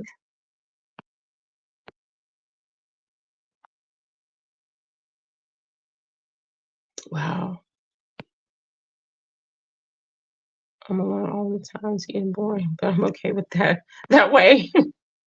I love how you bring a smile. I love how you bring a smile. Like a better world, there would be a spiritual inner corner. It's not from a huge cause of Starbucks addiction. Okay. Your mothers out there who are capable of killing their own. Exactly. Okay. Okay. So I'm gonna stop right there. Okay, I'm gonna stop right there and get back to this. Okay. These next ones I added. So number 19, I say what can be a depression trigger is coming into the knowledge of truth. Coming into the knowledge of truth, like the reality of the matrix, and learning about the lies of the matrix systems can cause others to view you differently. It can cause people to say you're crazy, you're delusional, you are cuckoo for Cocoa Puffs, you're a sinner. I'm pretty sure us here, we've all heard that when we came into the knowledge of what this matrix is, of the systems, however way we came into the knowledge, our first stepping stones, and we start stepping back and looking at this place for real, like what? And so you have nobody to share your thoughts with. So that isolates you on top of all of the other stuff like grief. It sets you into grief, shock, and it sends a person into a depressive state. I don't know about you guys, but I started this here truthful journey, truly 17, 18 years ago, when I was still in the service, the National Guard. So my friends were out at the club. Everybody my age was twerking and up doing this. I was diving deep and I was feeling isolated. None of my friends wanted to talk about this. My friends were trying to get a husband, or they were trying to play, let this guy buy you this, or, nobody was hearing me 16 or 17, 18 years ago when I learned the truth of this matrix. And it started with the military, and then it was the religious system. And I realized so many things, and I was so sad. I was overwhelmed. I was alone. I was confused. I was labeled, a conspiracy theorist. I was talked about behind my back. I was mocked by family, by friends. I felt so alone. And and there was no YouTube platform. There was no YouTube platform for me to go to 17, 18 years ago coming into this. There was no YouTube platform. I really wasn't even on the net. I was digging deep in books and everything else. I wasn't connecting with people like that. At least it wasn't that big. And so, but I'm grateful, I was alone, but I was grateful that I was diving deeper into the truths of this matrix. And you know what? I always say I would rather be alone and stand alone in truth and honor truth for what it is, not for what I want it to be, than to sit comfortably in a false peace with the ugly lie, with a beautiful truth, or a beautiful lie. I want the ugly truth, okay? Not a pretty lie. And so, and then number 20, let me do this because I know I'm behind on. Yes, he does drop a lot of gems. I have a lot of quotes for him. I love quotes. I take my rose petals and leave the thorns with people. Some people be like, I don't want to listen to this person because this person did this person did that, but you miss the gem that that person just gave that can help you grow on your path. Exactly. Tennessee was not a free hug. So many came out. Oh, yes, that helped. That was very, very, I needed that. My soul was crying for that. I almost dropped my phone discog when I was reading those stones. I said, why did I click on this? Trying to do about one anxiety attack away from throwing the bong away too. I just bought myself flowers. I was thinking about that. You just bought yourself. I was thinking about buying myself flowers tomorrow. I got to go grocery shopping. I got a lot of stuff to do, but I was like, you know what? I think I'm gonna make time to buy myself some amazing flowers. Why? Sunkiss, you're amazing to me. I need to tell myself I'm amazing to me. Thank you for that idea, Farah. I'm a really do that for myself. Yes. And for me, I might buy flowers, but I might go get me another tattoo. That's something I love. So for anybody that's like she has tattoos, yes, Jody, is huge. And we don't give ourselves enough self-compassion, Jody. We really don't. We do need to go hard on ourselves at to an extent, but we need to also show ourselves some the equal amount of compassion. We see clearly and wake up. The emotions we have are controlled and manipulated. Once we reclaim the truth, we actually have authentic emotion. I think you can tap into that right now. I think there's a certain place you can get with the power within yourself. I'm tired of people telling me, I know we live in this place, but there's something I can't put it into words. So I just keep it to myself. I'm gonna keep that to myself because I know what has worked for me.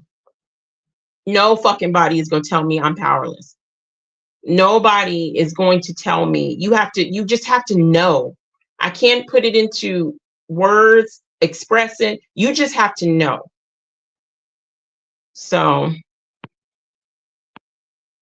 she had the complete opposite of that. California, I had no hug for so many years. I asked my mom during a massive panic attack and she would get it. Still, oh God, calm me down. Exactly. A hug, a smile. That's what I tell you guys. A smile can change somebody's life, change somebody's day.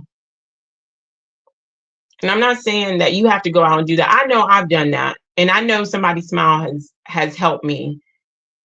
We think these things are insignificant, but they mean so much to somebody.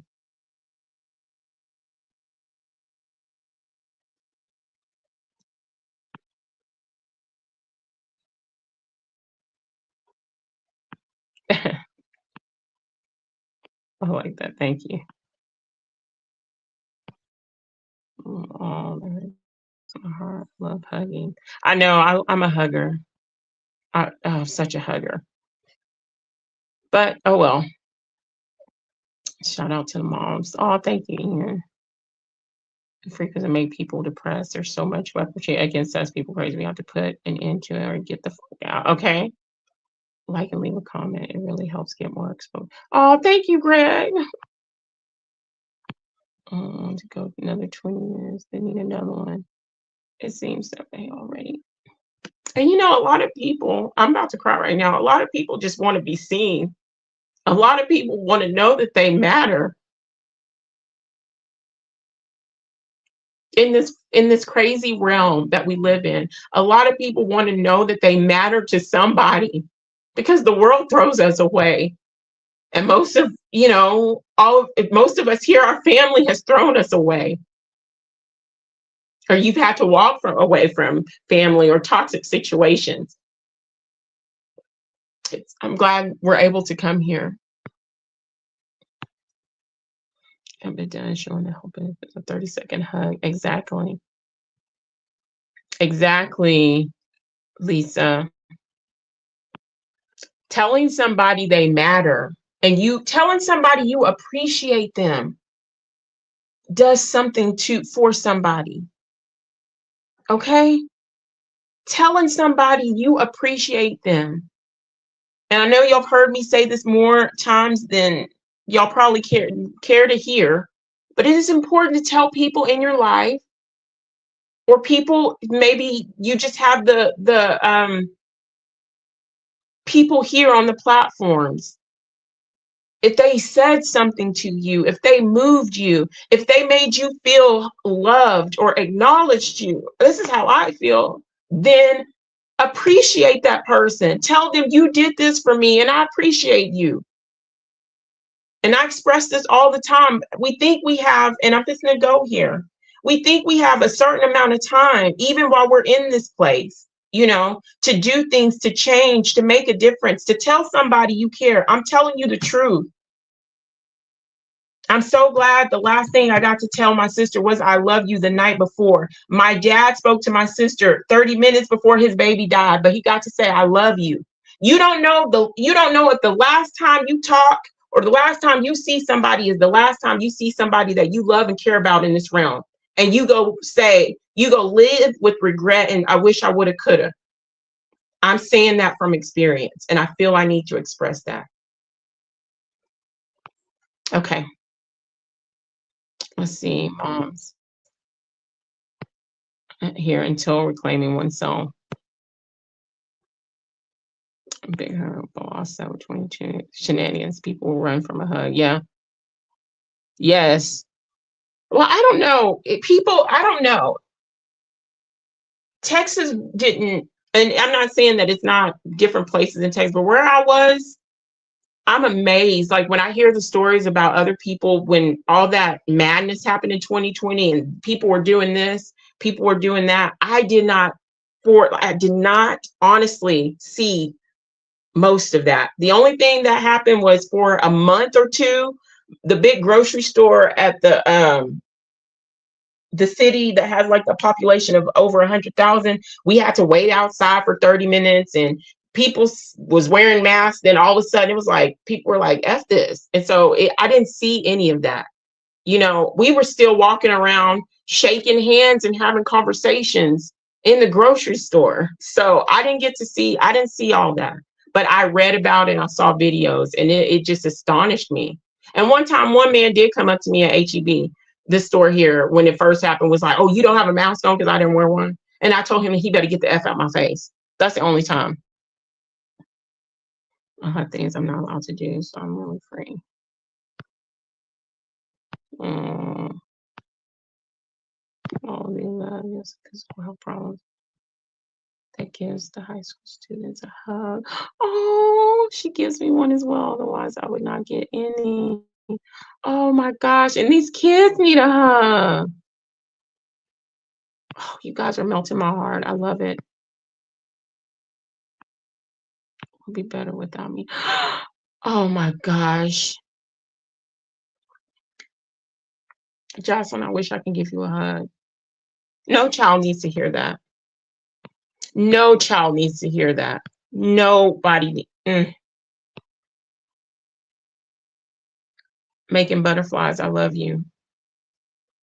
And you have made my life brighter and better in the years that I've known you. And the energy that you pour into me, the energy that you support me with, especially when there was only like, a couple of people that would come to the live, like, not that I have so many now, but you were one of them. So I appreciate the love and energy and the beautiful being that you are. Life is better because you are here. And I mean that. My gosh. Some of these.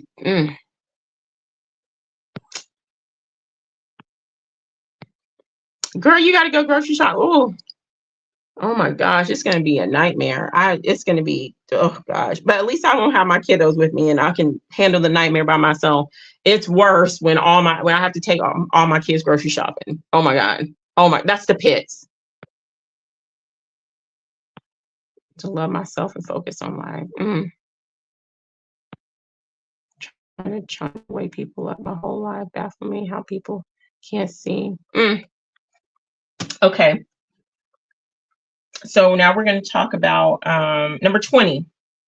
And this is, we're going to talk about parasites, how they can be a triggering, if not the cause of, depression in so many ways. And I also put in the description, because Ian goes really deep. I put Ian's Parasite playlist in the description, and I also put a link to his channel. But most of everybody is from over there anyway. So, but I did put his playlist in there.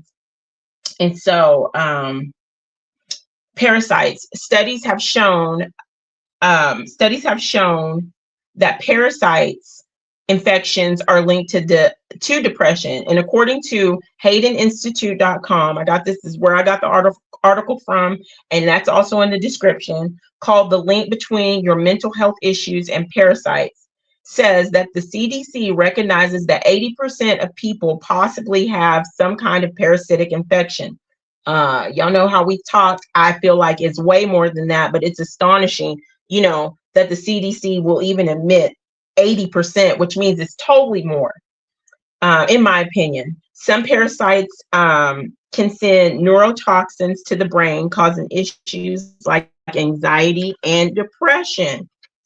One neurotoxin some parasites can release is ammonia, and it can cross the blood-brain barrier, which depletes which sends out depletes a neurotransmitter called the GABA, or GABA.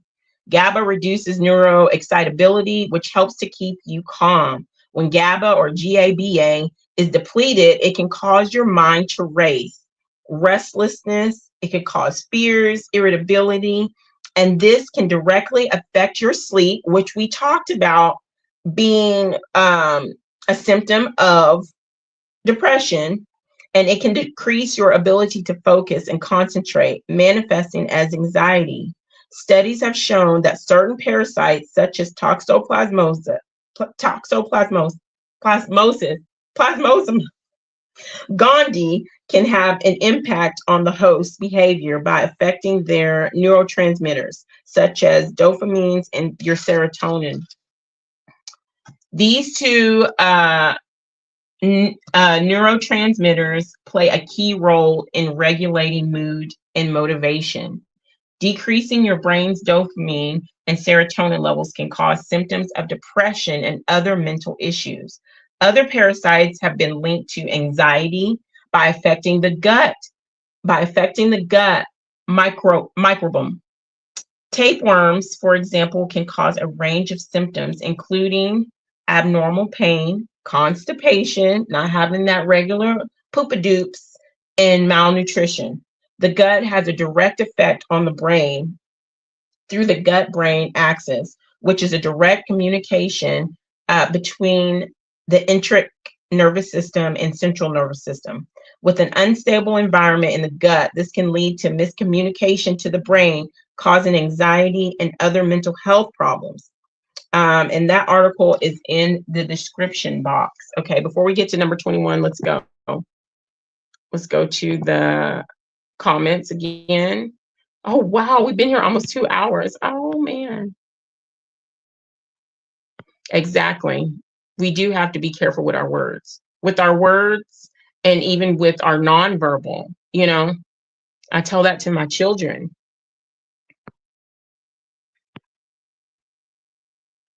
To find my song.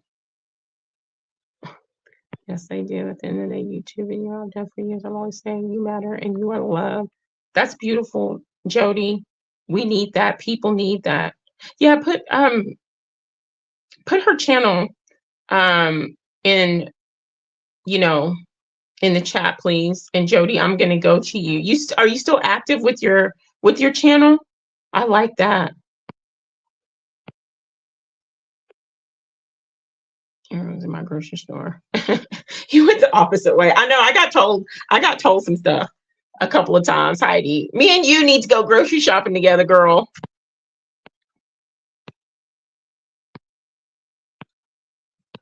Let's see. Thank you guys for being so active in the chat. I really appreciate it. Oh, thank you so much, Ian. Thank you. I'm saying, oh, I'm going to sub when I'm done. I'm a sub when I'm done because I'm on my phone and I can't do that right now. So I love your energy, Jody. I just absolutely I was so happy to be on panel with you last night, even just briefly. So I'm definitely going to sub and check you out. Thank you for being here. What's happening? Oh, thank you, everyone. This is exactly the type of thing I dream the world. I want connection and positivity.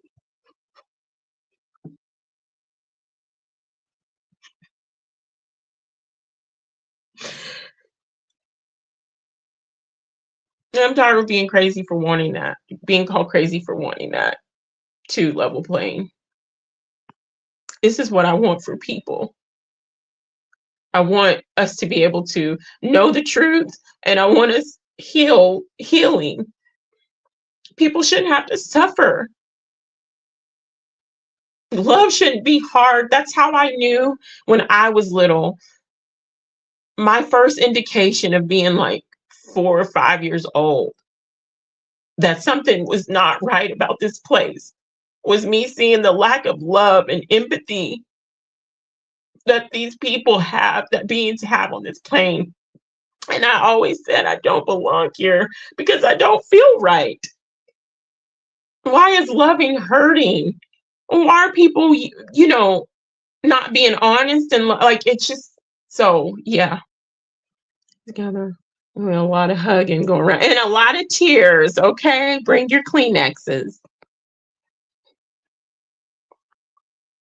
Oh, you guys are beautiful. You guys are beautiful. And I'm so glad. Thank you guys for that. I didn't quit. Everybody that sent me an email that left me a beautiful comment of encouragement during that moment where I was just like, I'm done. Y'all lifted me up and y'all encouraged me to keep going and have the space. And I realized I need this space just as much as everybody else. I'm so serious. Not that I didn't think that anybody cared, but I only thought maybe I would get 1 or 2, maybe 3 emails. You guys, I appreciate you guys more than you know. And I thank you guys. It's a beautiful honor to be a part of each of y'all's paths at this moment on our journeys, separate but together. So I appreciate you guys. Thank you. Y'all poured into me when I really needed it. So I'm so behind on, I'm so behind. Thank you, Ian, for posting everybody's channels. Y'all, please post your channels.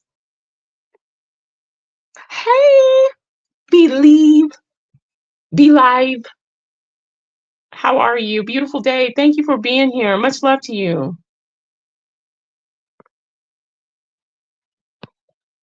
Definitely going to go back, and I have to go back and some. Discog has a channel as well. Her video, if somebody can do that for me, her video actually a couple of days ago just helped me, helped heal and hug a wound for me. So please, her channel as well. I wish I could do that. Thank you, JJ. Exactly. People always looking for a hero. People always looking for somebody to be that change. We be that change while we're here. We're here right now. So I don't want to just sit around and just be like, well, this is the matrix and this is what it is. I'm here right now, you know?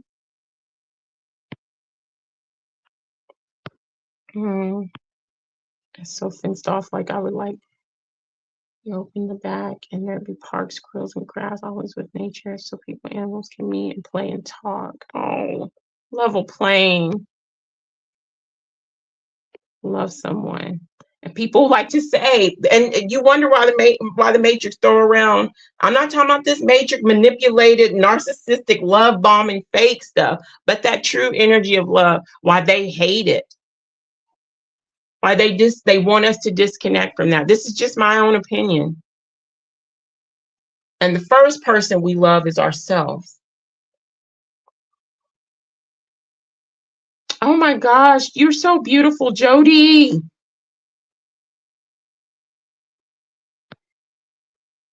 Oh, so much love to you guys. I'm trying to play catch up, guys.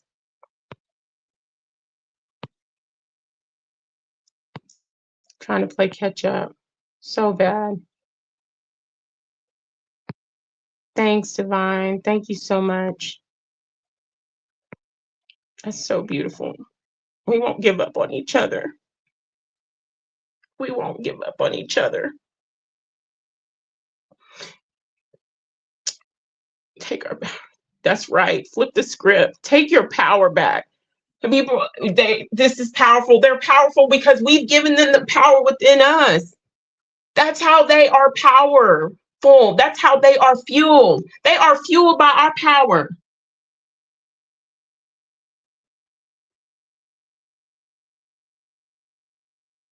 Mm. I'm beautiful and I love myself. I listen to this song almost every morning. It's called I Love Myself. And I have in another song, I'm gonna put that in the description later. It's another one. I have everything I need. And this other song I absolutely love when I'm feeling like my self-worth is nothing, or if I'm getting in one of these moments, it's called Hey Queen. I'm gonna put them in the description box. I hope I can remember. Thank you guys for putting everybody's channel. Everybody, please go check out everybody's channel. And if somebody's channel resonates with you, please sub up. You know, please sub up if it resonates with you.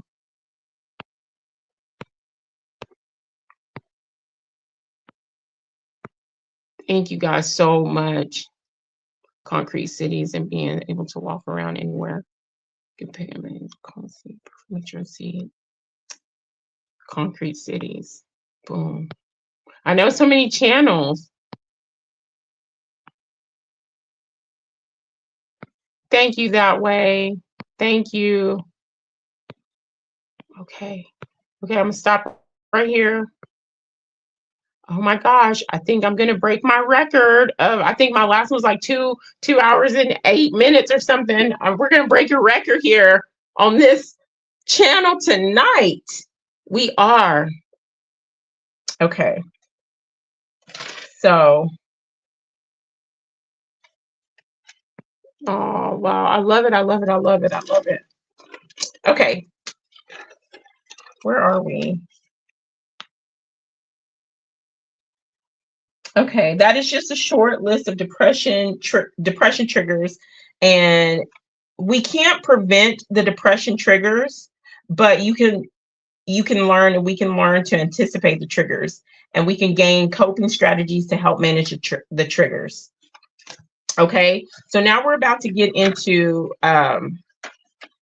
goodness gracious, myths and facts about depression. Myth number one: hard work beats depression. That's a myth. Depression affects nearly 1 in 6 people at some point in their lives. Some folk remedies and half truths about this common illness abound. One such idea: throw yourself into work and you'll feel better. For a mild case of the blues, this may indeed help, but depression is a different animal. Overworking can actually be a sign of clinical depression, especially in men. Okay.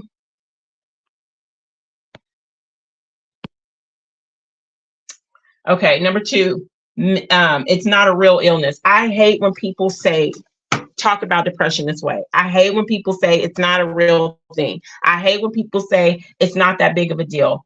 That's a myth. Depression is a serious medical condition and the top case cause of disability in American adults, but it's still confused with ordinary sadness. Biological evidence of the illness comes from the studies of genetics, hormones, nerve cells,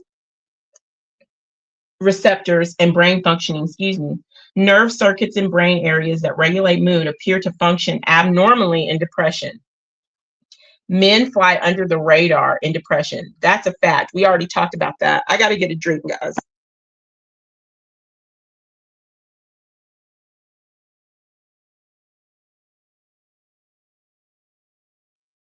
Oh,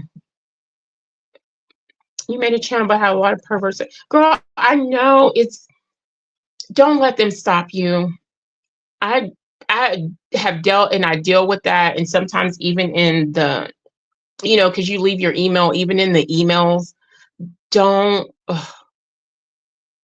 oh man, you have so much to give. You always bring so much wisdom, so much passion. Sometimes I'll just be like, my gosh, you know, I really hope you get on doing in a channel or putting content on your channel and just blocking those perverts. Because that's what I had to start doing. But you do what is best for you, but you have a lot to give. And Jocelyn, what you mean you ain't got um what you mean you don't have nothing to offer? No, you have a lot to offer. Even if you're saying I'm on here giving everybody a virtual hug and you matter. Okay? We all have something we could give to somebody else. I'll sub, I will watch. So yeah, you ain't never lied. Thank you, Lisa. Thank you for letting her know that. Good. Don't let them nasty men. Oh God. Don't let them throw you off, mamas. Just block. And when they come again, just block. And if you put your email out there, delete and just block. That's what all you have to keep doing. Okay, so look at that. Okay. Okay, attract divine men. Okay. Let's shift the timeline. Okay. Let me tell you something that I know. Can't nobody tell me nothing about power or bringing. There's certain things, like I said, I know. Okay, I'm not going to go there. That's a different show. It's a different show. Beautiful. Thank you guys. Okay. We're all caught up. Okay. Number 4. Okay, no, number 3, men fly under the radar. A depressed man, this is a fact.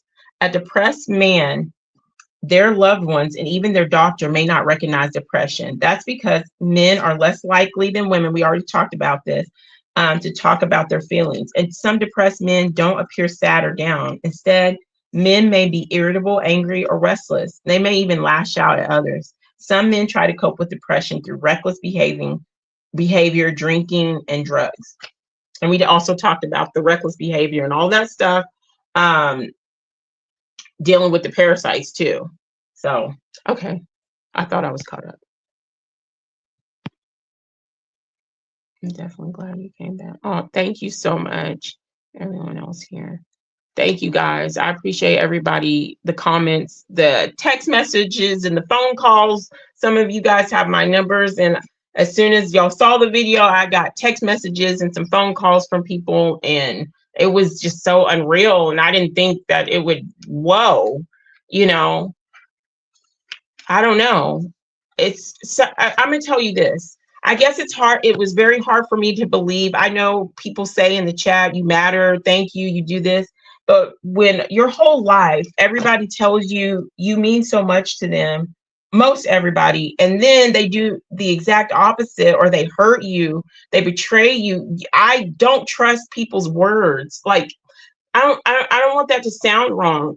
I'd be like, oh yeah, I did help that person, but I didn't believe it. Like, because people have said that to me before in my life. There's been, what you guys are saying here, people have said throughout my life, but then some of those people turned around and just whatever. So it's hard for me to believe. I have so many trust issues. It's really bad. Sometimes I'm like, my babies, do they truly love me? And even though they're crying and saying, I love you, I'm so glad you're my mom, it's hard for me to believe it, because people have shown me something other than what their words say.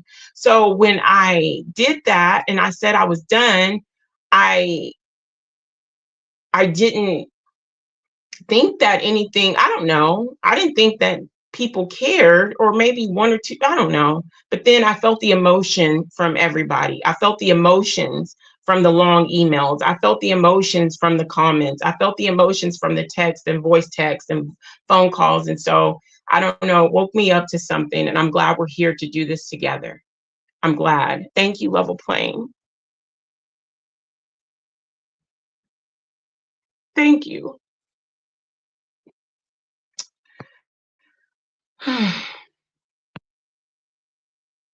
Some creepy lurkers.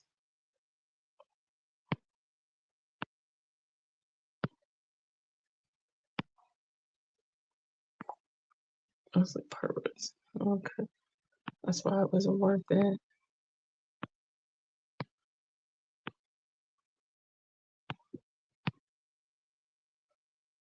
Yeah. Yeah, it did. That's another lady. I'm just so, my gosh. And her comment too. Like, I didn't, Anne Marie, when I did that video and she saw it and she sent it out, and she said she was so pissed off that I was quitting and pissed off at the Matrix, and she shared that video. Some of y'all came over there because she shared my video in her other platforms, and I'm so grateful for that. She's beautiful, and I taught her, going through what she's going through gave me encouragement. So thank you so much, Anne Marie Uber.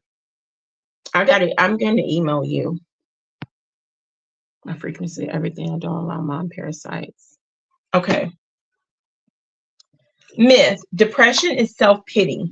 Our culture admires willpower and mental toughness, and it's quick to label anyone who falls back as a whiner. Oh, here we go. You're a whiner.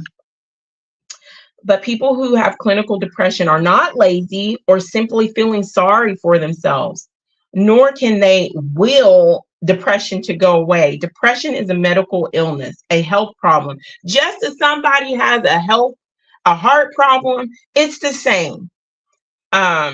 It's a health problem related to changes in the brain. Like other illnesses, it usually improves with appropriate treatment.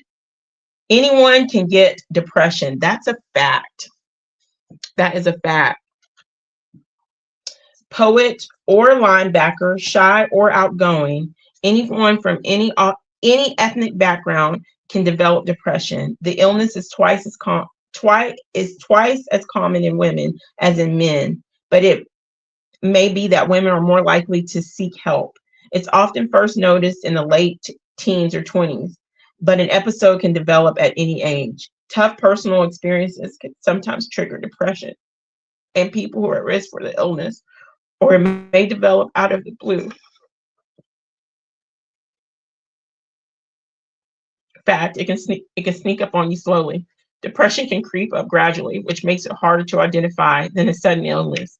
A bad day turns into a rut, and you start skipping work, school, or social occasions. One type can last for years as chronic depression, low-level illness.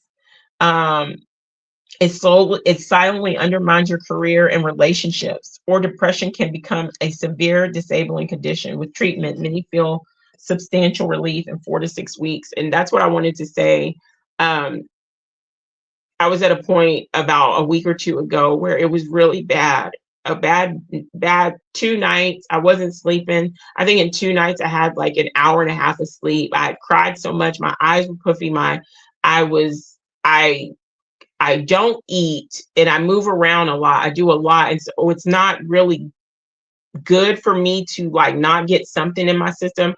In 2 weeks, I lost 1.5 pounds, and I just laid there.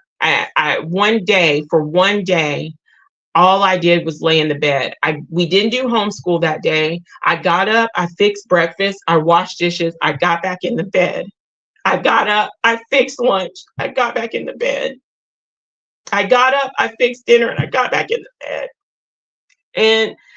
And then I began to see, they would come in here and, Mommy, it's okay, we love you. And my son wanted me to play dinosaurs with him, and he wanted me to do this, and I just couldn't move. all I did was stare at the ceiling fan. And I was like, I can't be this way again. And for me, after that day, and then when everybody came into my room and laid down beside me, and sometimes I've shared this before, where we have moments where my kids, we just nuggle, we call it nuggling up, and we don't say anything, we can just feel each other's energy, but we did the nuggling, and they were like, we don't like when you're sad, mommy. And so that for me gave me that extra push with their arms, their little arms around me, and it kind of helped me get out of being so far like that, like, but it was really bad. And I'm being so transparent. It was really bad. Even those of us that function better on the more positive end of the spectrum, even we have those moments. And so for much of my life, I was that woman, that girl.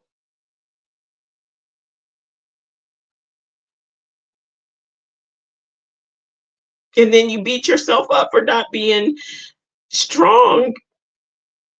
But you are strong. Like, I'm sorry, guys. I told y'all I'm in the middle of one of my of this. I'm in the middle of it, and I'm sorry I'm crying. Honestly, I almost didn't want to do this. I almost didn't want to do this.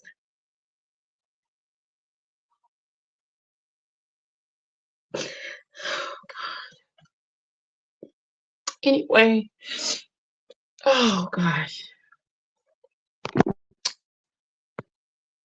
She is very lovely. She's beautiful. She's so strong. And I didn't even know, I said this before, I bought her tarot guidebook to help you trust your knowing. I bought that years ago, and I didn't even realize that was the same Anne-Marie Uber until a couple of weeks before, we got to do that round table with her, Ian, and Heather and I.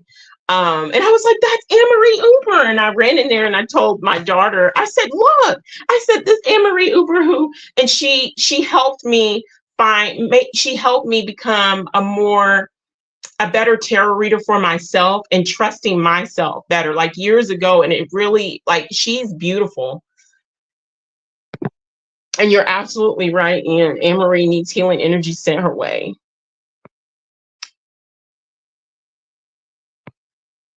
Thank you, guys. She's a gem, much needed person in this realm at this time. She is. She did something to me too. She said her and Elizabeth did something to me in a beautiful, positive way. Listening to them strengthened me. And that's like, your voice matters. Even if it's one person, you're doing something to one person. And I've been waiting so long for women like that. And when they were speaking, it did something to me, and they do it they're so humble, they're so humble. And, you guys know what I mean. And even listening to you guys in the chat and, even sitting back, and sometimes I don't say anything if I'm able to, watching you guys in the chat or the people that get on the platform, I know more than everybody. It's so beautiful. It's a beautiful, experience to watch people share information and not have like a cocky attitude, like, I know this, because that shuts people off. So I appreciate you guys for that. That's beautiful to watch in the chat, everybody going back and forth. I'm glad I'm able to witness that.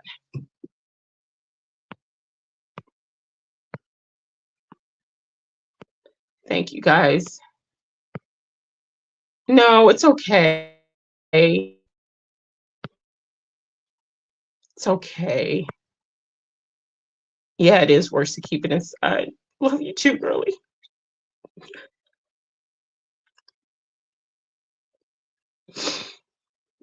Yeah, but I gotta live in it. Oh man. Yeah.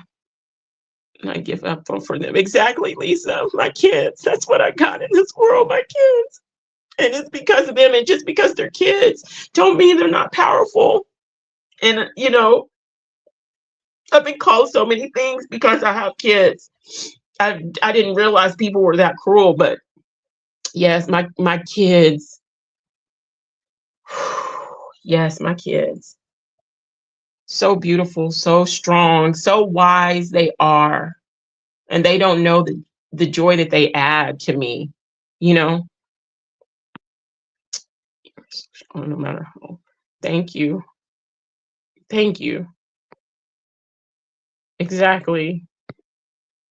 Thank you, Farah. Feel so free to share. I know. It's like, girl's gonna think I'm crazy crying on these messages, Farah. Thank you for allowing me to be. Thank you, Lindis.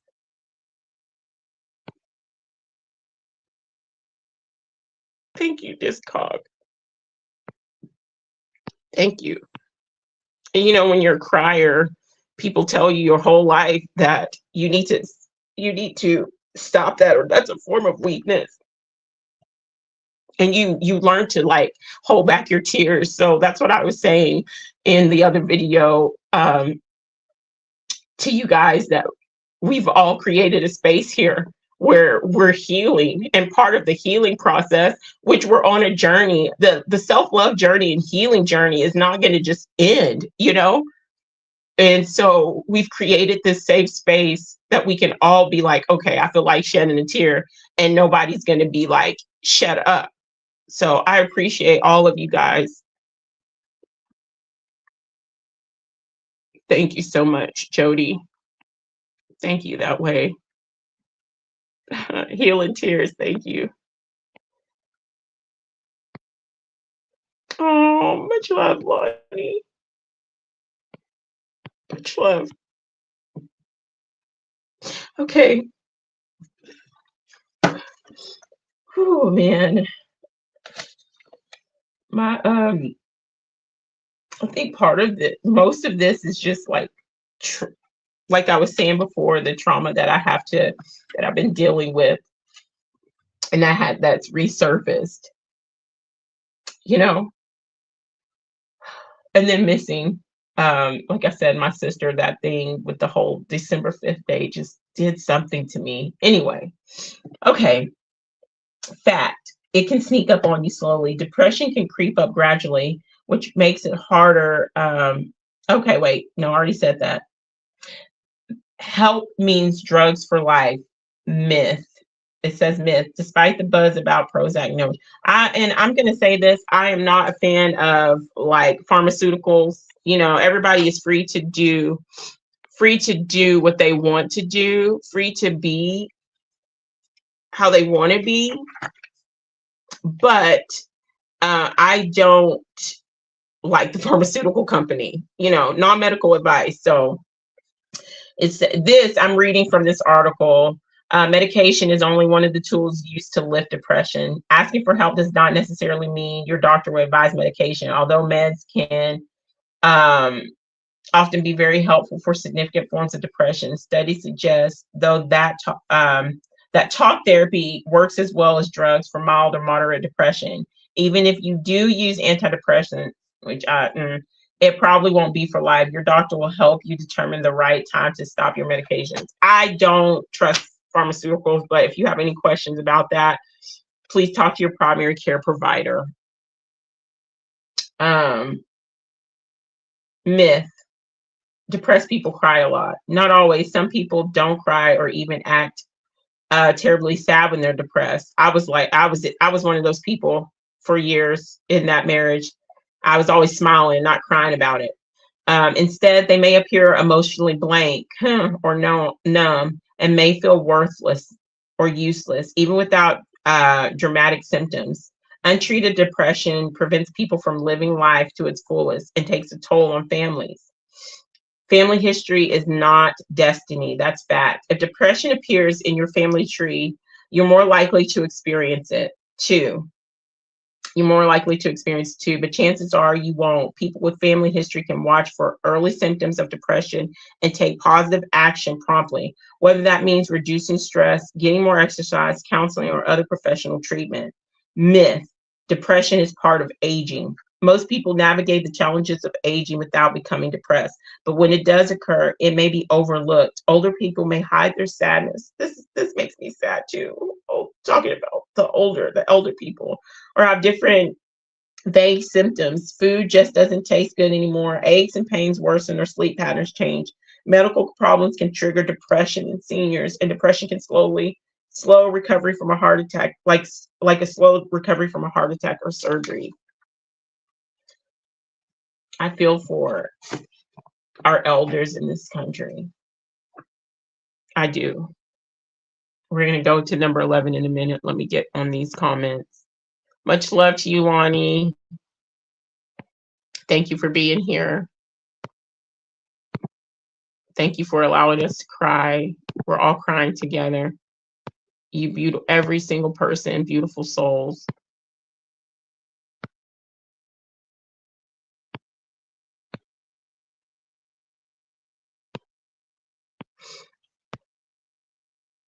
There we go. Love everybody saying hi to each other.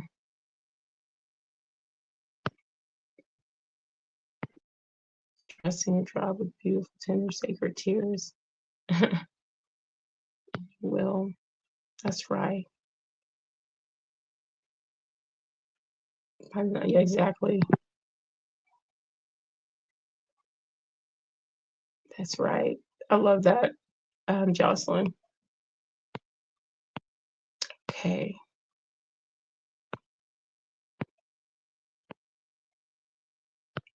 It feels healing to me. I needed it. I needed it. And I'm so glad I didn't say no.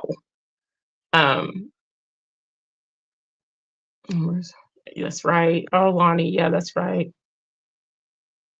Yeah, I do too. I understand that. Okay. Thank you. Boom.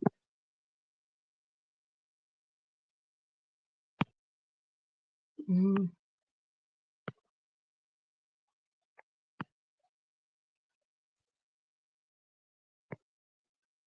Thanks, Lonnie. Oh my gosh, my son is a Pisces. And so much emotion and puts out so much of it. I don't want to latch on and pull others' energy. Feeling possible. He'll be in one session, sacred medicine, sacred frequency, and lifetimes of trauma. From lifetimes of trauma, that's another thing here. You're absolutely right, Linda. That's another thing here. We've been here looping lifetime. They've been mind wiping. We have all this built up energetic trauma and things that we need to release. And so many scars.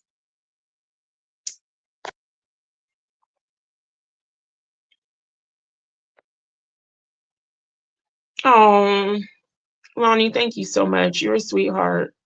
You don't have to be at every lab. I know you. I know. Yeah, can be helpful, but if you stay on them longer than 6 months, they are hard to stop. Give you. Oh, really? Wow. Wow. Oh, Lonnie, I'm glad you didn't accept the situation. I feel so free to reach a level of peace with it and not dodge everything that comes my way. Oh, Lonnie, I'm sorry. You're feeling those things. Oh, my manipulation was happening to me, and then my control very real. Feel that they want. Okay. Thank you guys for commenting. Okay. Depression imitates dementia. That's fact. In seniors, depression can be the root cause of memory problems, confusion in some cases, delusions. Caregivers and doctors may mistake these problems for signs of dementia or an age-related decline in memory. Getting treatment lifts the cloud for the majority of the older people with depression. Psychotherapy can also be useful in part of the treatment for older adults with depression who may be coping with loss, medical illness, or other life changes. Talking makes things worse. That's a myth. People were once advised not to dwell on problems. This is that sweeping it under the rug that we have in the society. This is that don't talk about it. This is, oh, well, this is that you don't need to, self-love is selfish. Putting you first, understanding these things. This is where it starts with the don't dwell on on your problems by talking about them. Today, there's evidence that guided discussions with professionals, and I'm going to add, and with people you love and trust, can make things much better. Different types of psychotherapy help treat depression by addressing negative thought patterns, unconscious feelings, or relationship troubles. The first step is to talk to a mental health professional. Wow.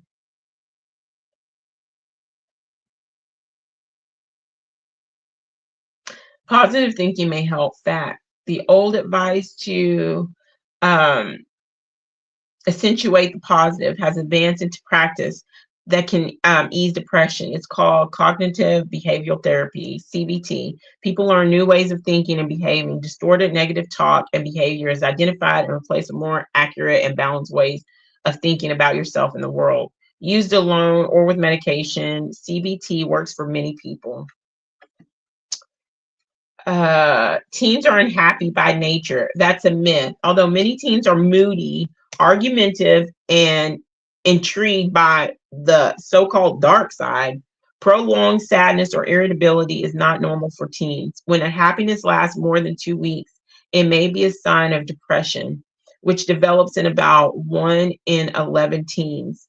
Other signs a teen may need help include being constantly sad or irritable, even with friends, taking no pleasure in favorite activities, or a sudden drop in grades. Exercise is good medicine. That's fact.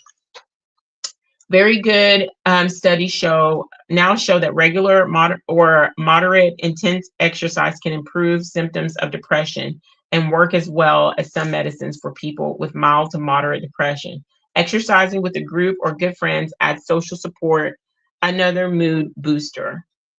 16. Depression is tough to treat. That's a myth. The reality is most people who take action to lift their depression do get better. In a large study by the National Institute of Mental Health, 70% of people become symptom-free through, they say, medication. I just said what I felt about that, but non-medical advice, though not always with the first medicines. Studies show the best treatment is often a combination of medication and talk therapy. It's not always depression. In fact, some life events cause sadness or disappointment, but do not become clinical depression. Grief is normal after death. And that's something else that when we talk about, like we talked about earlier with the men, grief, letting men grieve, letting people tap into that sadness, let them express that, disappointment, but do not become clinical depressed. Grief is normal after death, divorce, loss of a job, or when you have been diagnosed with a serious health problem. One clue of a need for treatment: the sadness is constant every day, most of the day. When people are weathering difficult times appropriately, they can usually be distracted or cheered up for short periods of time. Hope for better days is real. That's a fact. It says, in the depths of depression, people may think there's no hope for a better life. This hopelessness is part of the illness, not a reality. With the treatment, positive thinking gradually replaces negative thoughts. Sleep and appetite improved as the depressed mood lifts, and people who've seen a counselor for talk therapy are equipped with better coping skills to deal with stresses in their life as they go down the road. So let me do comments. Oh, thank you, Lisa.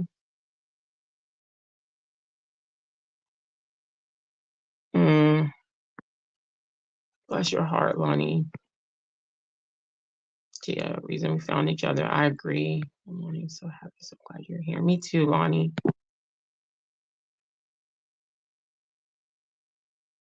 Let's see one from my four. Oh, Lisa.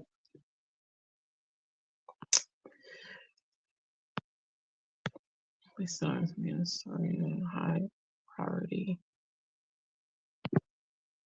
Precious, exactly. Loneliness is a season or a day, not a lifetime. You find the right person.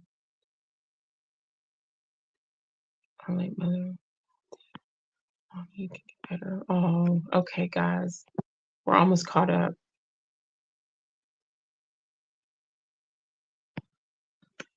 The consumerism. I think that that's something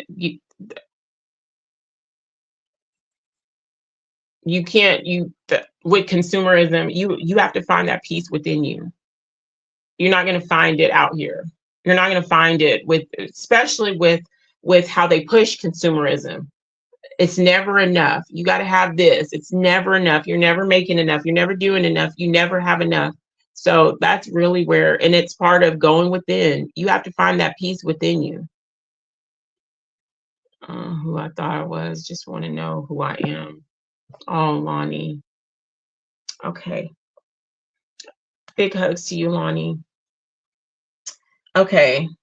Okay, I want to talk just a little bit because I personally kind of went through this, but there's this misconception about individuals with postpartum depression that they harm their babies.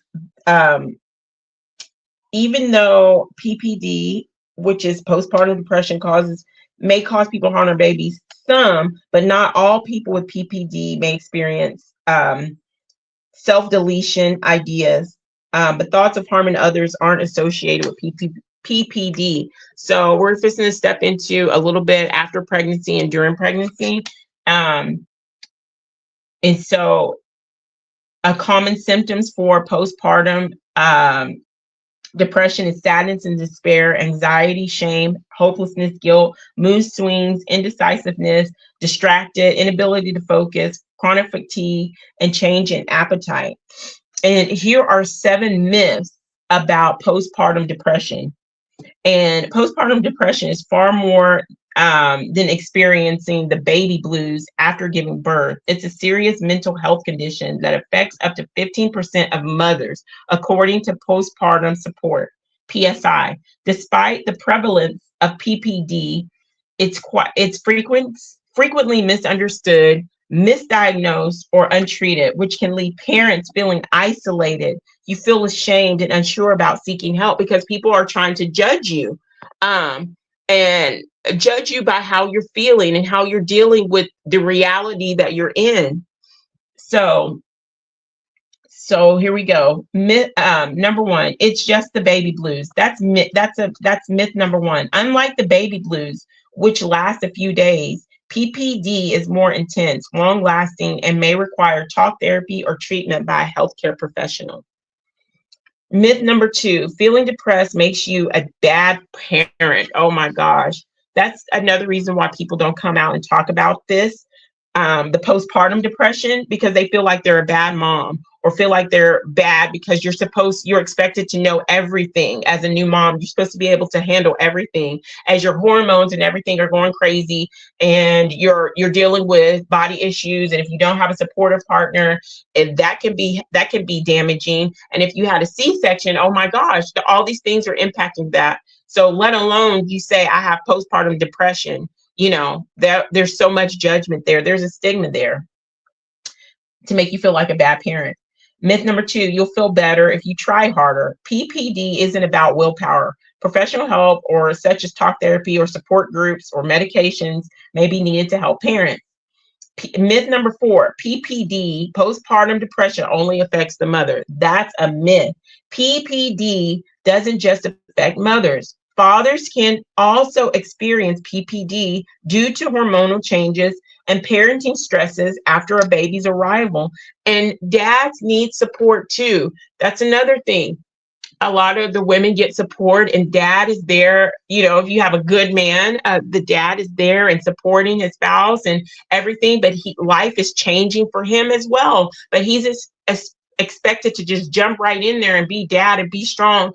And it can be quite emotionally overwhelming. It can be quite draining. You have a newborn baby that cries every couple of hours. Your life has changed. Dad needs that support just as much as mom. Women with myth number 5, women with PPD harm their babies. Very few women with PPD harm their children, an act typically linked to postpartum psychosis, a very rare and severe condition requiring emergency medical attention, according to PSI.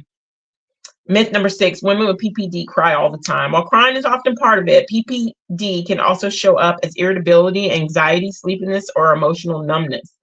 Myth number 7, PPD will go away on its own. Left untreated, PPD can last for several years. PPD requires professional care. Oh, no, Calypso. Sorry, guys. My cat. No, ma'am. The good news is that it's highly treatable, and with proper support, many parents find relief. By debunking these harmful myths, we can empower families, friends, and healthcare providers to offer the understanding and support parents need, not just mom, but dad needs as well, and siblings, because that can be challenging for siblings too, bringing another baby in. Friends and healthcare providers to offer understanding, support parents support parents' needs to heal and thrive. Okay, so this part we're almost done. Oh my gosh, this is my longest live ever. Let's see, go through the comments. Man, we have made a record here. Thank you guys for being here. For me, I was born at 8 saying becoming conscious, scattered lots of time over years. Wow, very different.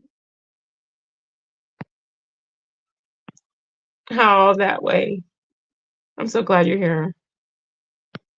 Yeah, me too. I did have a little bit of the baby blues for a few weeks, Jocelyn, after mine. But I think that was because I was dealing with so much other stuff and then not getting help and then in pain and not taking, of course, I didn't take the pain medication, and there's certain herbs you can't take because I was breastfeeding exclusively. So in physical pain. And so I'm glad it did not turn into PPD. Exactly. Boom. They need just as much support as we do.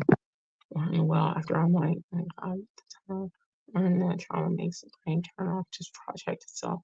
I have lost so many years over this, and nobody believes me. No, I believe you. Level Plane Productions. I was, even with something small, after my sister and my aunt had passed away, I didn't even find this out until like last year when my dad handed me this.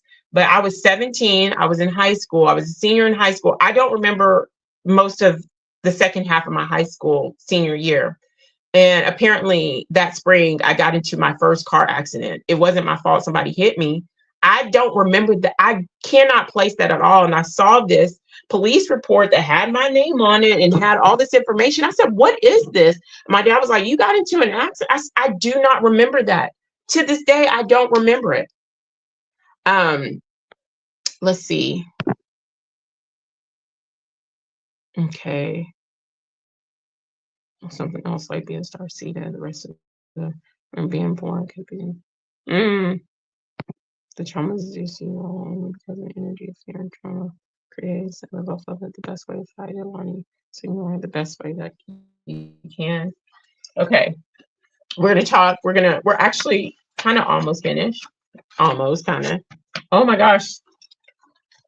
Okay, we're gonna talk about depression in children. People think that children cannot feel depression. People think that children can't feel anything. I want to take this moment and honor our children. I want to take this moment to be a voice for children and to tell parents that we need to listen more to our children, and just because they're children don't mean that their voice doesn't matter or shouldn't be heard. Okay. And this article, it's not long. It's written by WebMD, and it's from June 15, 2024. Can children really have depression? Yes, childhood depression is different from the normal blues and everyday emotions that children go through as they develop. Just because a child seems sad doesn't necessarily mean they have significant depression. But if the sadness becomes persistent or interferes with normal social activities, interests, schoolwork, or family life, it may mean that they have a depressive illness. Keep in mind that while depression is a serious illness, it's also a treatable one. It's also a treatable one.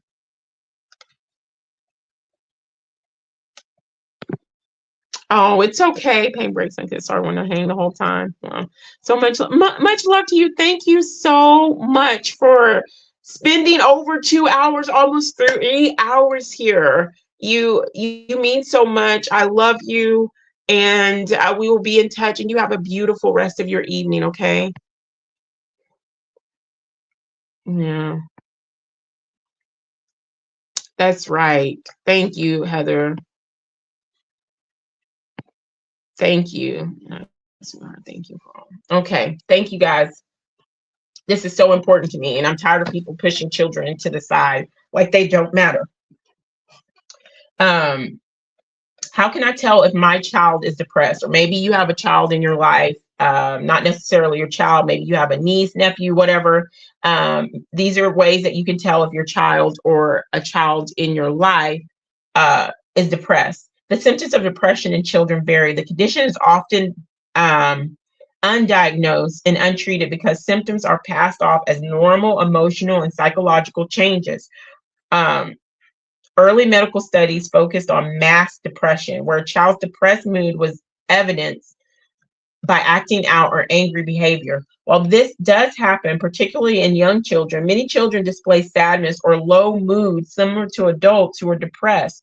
The primary symptoms of depression revolve around sadness, a feeling of hopelessness, and mood changes. Signs and symptoms of depression in children include crankiness or anger. And this is more than just the everyday crankiness of your little ones. Bad mood, I'm gonna throw a little fit here. This is more continuous feelings of sadness and hopelessness, social withdrawal. If you know that your little butterfly is usually booming and talkative and everything else, then and you notice that they're not doing that anymore, that's a sign. Being more sensitive to rejection, changes in appetite, either increased or decreased, changes in sleep, sleeplessness or excessive sleep, vocal outbursts of crying, trouble concentrating, fatigue and low energy, physical complaints such as your stomach and headache that don't respond to treatment, trouble during events and activities at home or with friends, in school, during other activities, extra activities with other hobbies or interests, feelings of worthlessness or guilt, impaired thinking or concentration, thoughts of self-deletion. And we have to come to the realization that these children are self-deleting themselves at a greater number at this time. We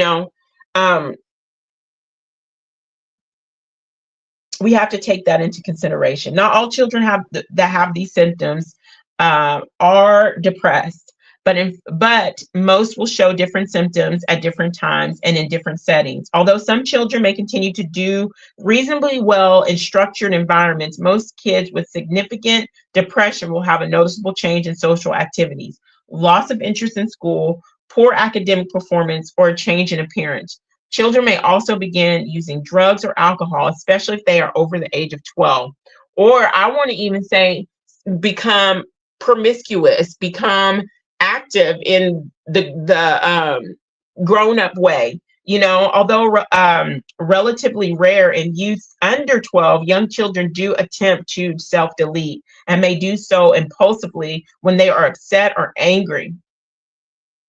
Girls at this age are more likely to attempt, and I think that's even think that's females.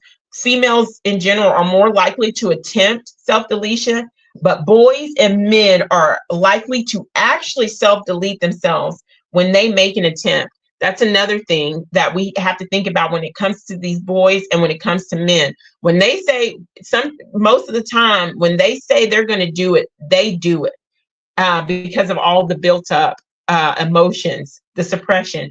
Children with a family history of violence, alcohol abuse, physical or sexual abuse are greater risk for self-deletion, as are those with depressive symptoms. Which children get depressed? Up to 3% of children and 8%, I did not know this, 8% of adolescents in the US have depression. The condition is significantly more common in boys under the age of 10. Why is it more common for boys? I bet because they're told to suppress their emotions. They're told to suck it up or I'm gonna punch you in your chest. They're told a man does not cry. They're told be quiet, suck it up and drive on. So you have all these okay. Okay. Hey mama. Okay. No. Let's see. No Calypso. Ouch. Sorry guys. Online battle and in public schools. Wow. I'm a bully. And so that's why boys at this age tend to it's more common, depression more common in boys that age. But by age 16, girls have a greater chance of developing depression than boys. Bipolar disorder is more common in adolescents than in younger children, but bipolar disorder in children can be more severe than in adolescents. It may also happen or be hidden by ADD. People may misdiagnose that with ADD or OCD, obsessive compulsive disorder, or conduct disorder, CD. What causes depression in children? As in adults, depression can be caused by any combination of things that relate to physical health, life events, family history, environment, genetics, chemical imbalance. Depression is not a passing mood, nor is it a condition that will go away without proper treatment. Can depression in children be prevented? Children with a family history of depression are also at higher risk of depression. Children who have parents with depression tend to have their first episode of depression earlier than children whose parents don't have the condition.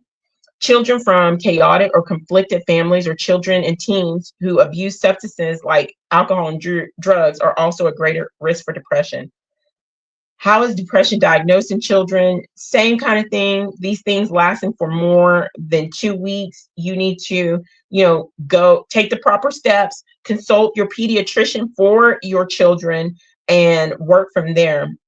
They'll probably do like a mental health evaluation, included like an interview with you, the parent or the primary care provider, and your child, and any other psychological testing. They may gather information from teachers, friends, and classmates, and whatnot. So let's see. Okay. And then treatment options for children are kind of the same. They talk about antidepressants. I'm not non-medical advice, but I'm not for that. But let's see. We're going to bypass that. Okay. Depression in children, warning signs. Parents, we already talked about that. Okay. Oh, this is talking about now we're heading into the teenagers. As your child is going through these things, all I can say is be sensitive. Let your child know that it's not their fault.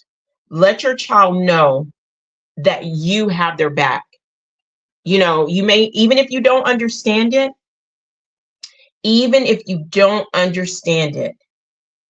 need to be patient and kind with your child. Because in this moment, if your child can't come to you, or your adolescent or your teen can't come to you with this, they're not going to come to you at all as an adult. I'm serious. And enjoy time together. So anyway, teen depression is more serious mental disorder than that of the adolescents. And so it kind of is the same. So I'm not going to go over that because it would be redundant for me to just keep saying the same thing. Okay. We're almost finished. Oh no, what happened to...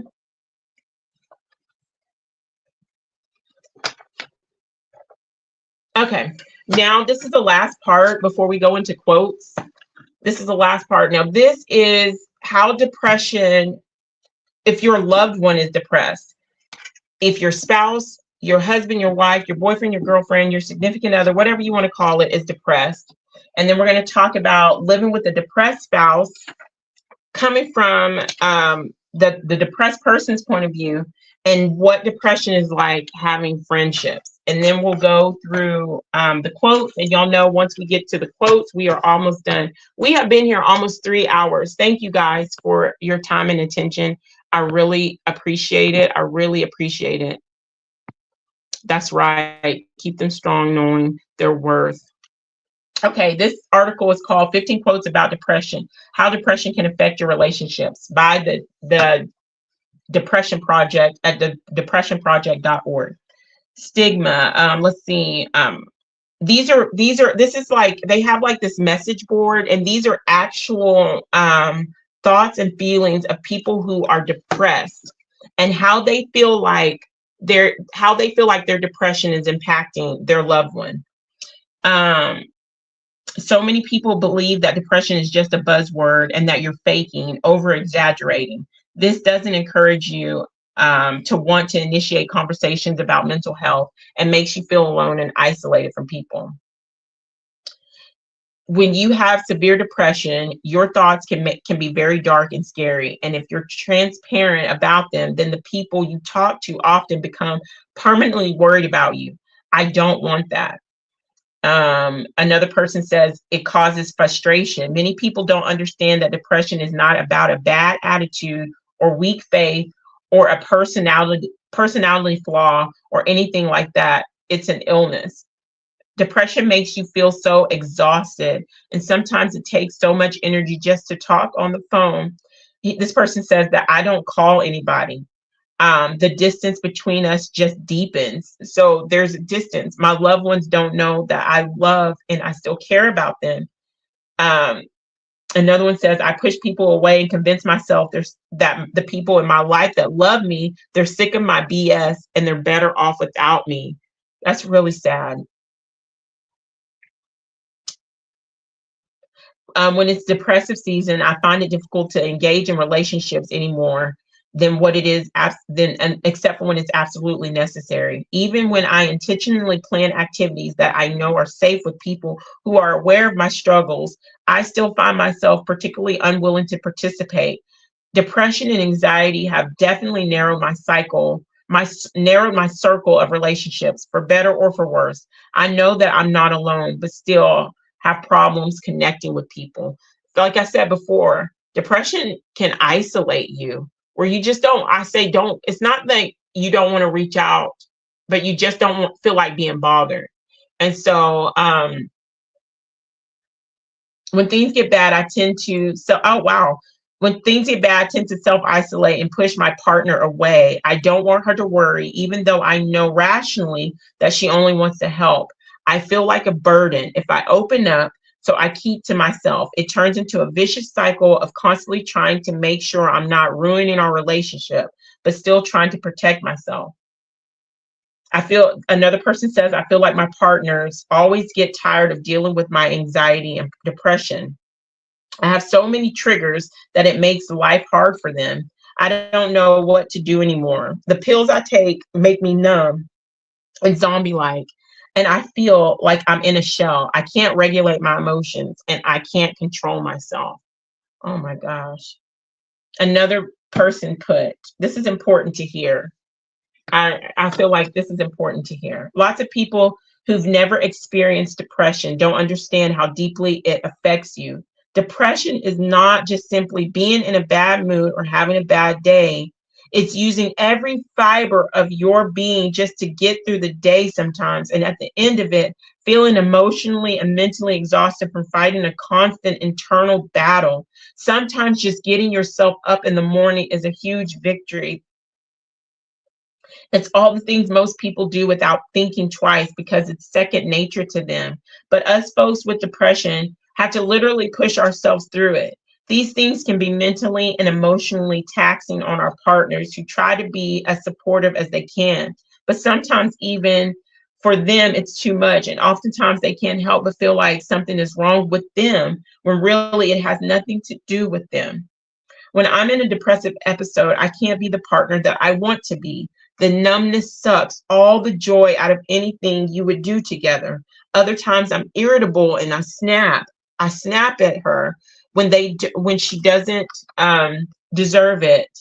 I don't have the energy to do nice things for her, and sometimes even ask how her day was. I'm constantly feeling guilty and not good enough to be with her. Another one says, I'm simply unable to have a relationship. Haven't got the energy to put into it. I'm hard work, unable to smile, and I sap the energy out of others. No sexual desire whatsoever due to the side effects of the SSRIs. Haven't got the energy to even have a bath or clean my teeth. So who'd want to date me? Says another person. Let's see. Okay, let's see. Here we go. Go through. My time separated from my family. Oh man, I did something wrong. I remember reading about how trauma has been linked to psychic abilities and psychic attacks. Wow.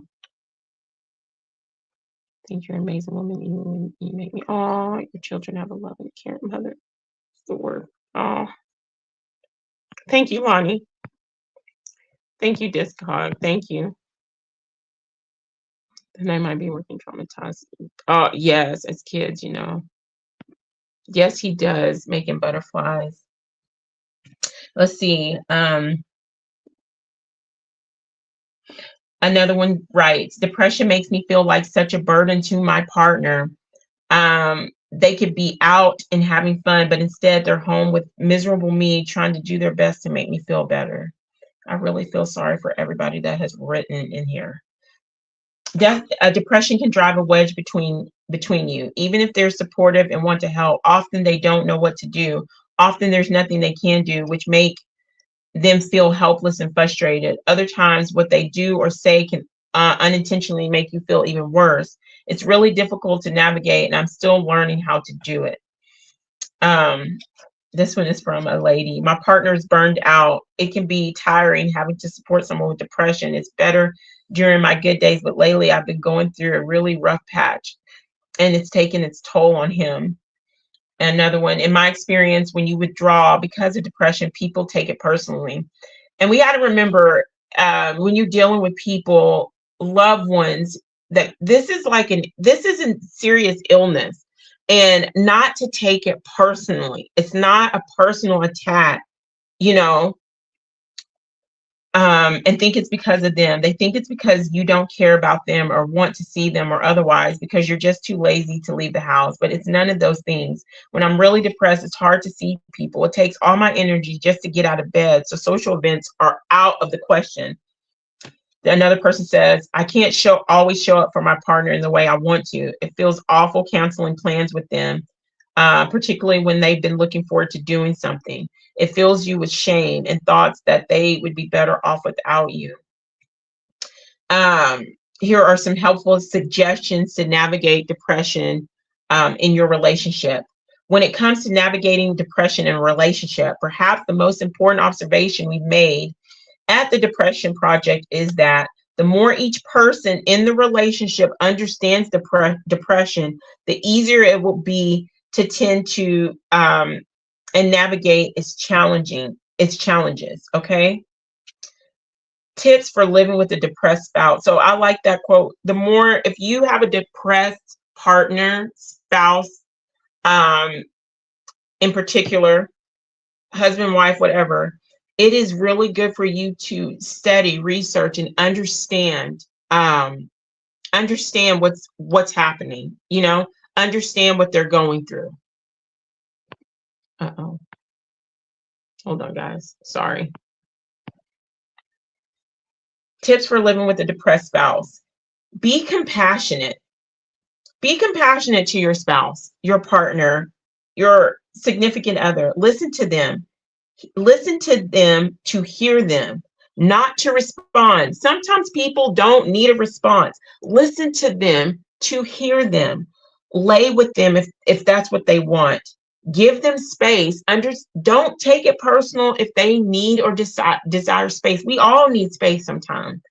Gently remind them when they are ready, that you are there for them. Remind them that they are okay. In other words, that they are good.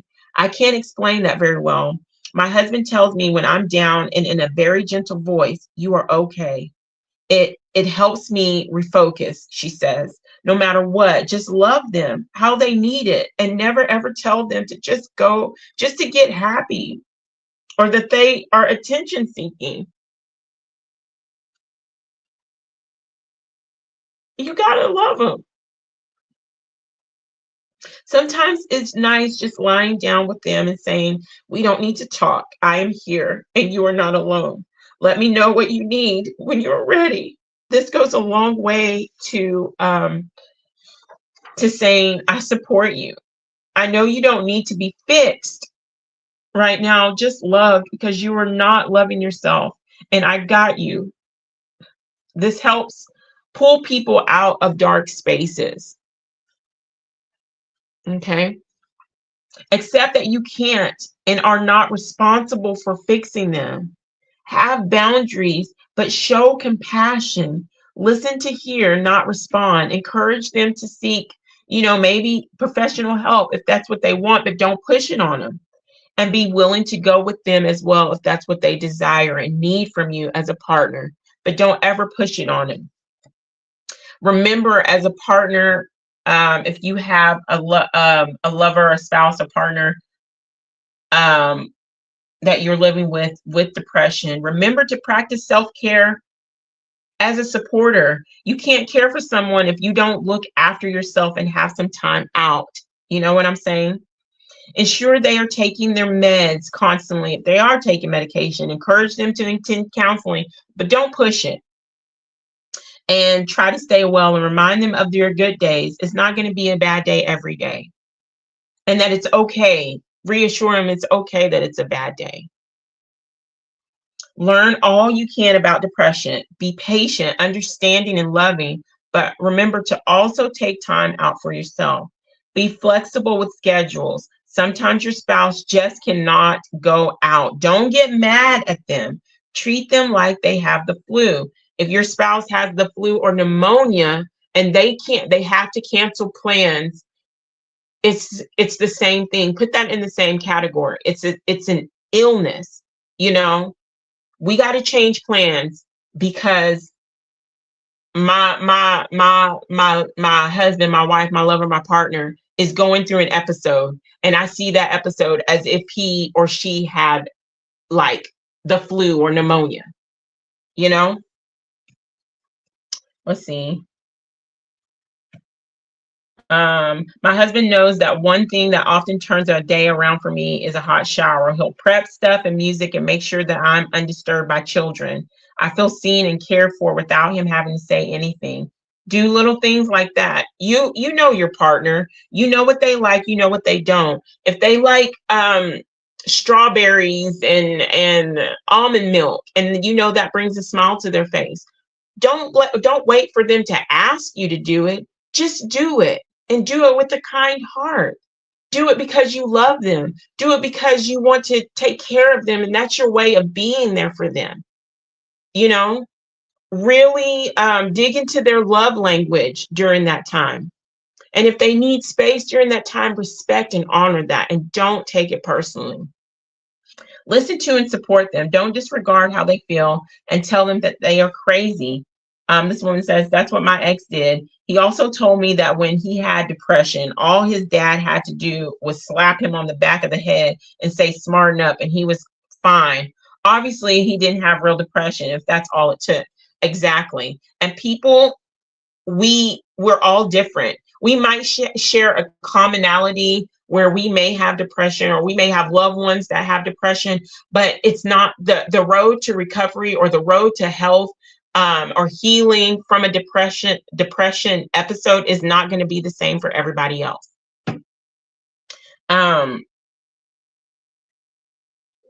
The spouse who doesn't have depression needs to make sure they have a support network for themselves. They also need to be able to vent and to get some respite away from their depressed partner. Exercise is an important part of my routine when my depression gets bad. So for me, it helps time aside daily or every other day to go for a walk together or as a family and talk about what's going on and how to better deal with to make things easier on both of us. And what I do here, like I don't have, I'm not going to sit up here and say I have such severe depression, but I do have my episodes. And I say they're my moments, and my babies understand that. And sometimes we talk about it. Sometimes mommy doesn't want to talk about it, but we acknowledge it and I work through it, and we work through it as a family unit, and I feel supported. Even though they're my children, I still feel supported. I encourage all spouses to be as my spouse has been with me: kind, patient, understanding, gentle nudges, encouraging, and just be loving. Our pain is at times too much. Wow.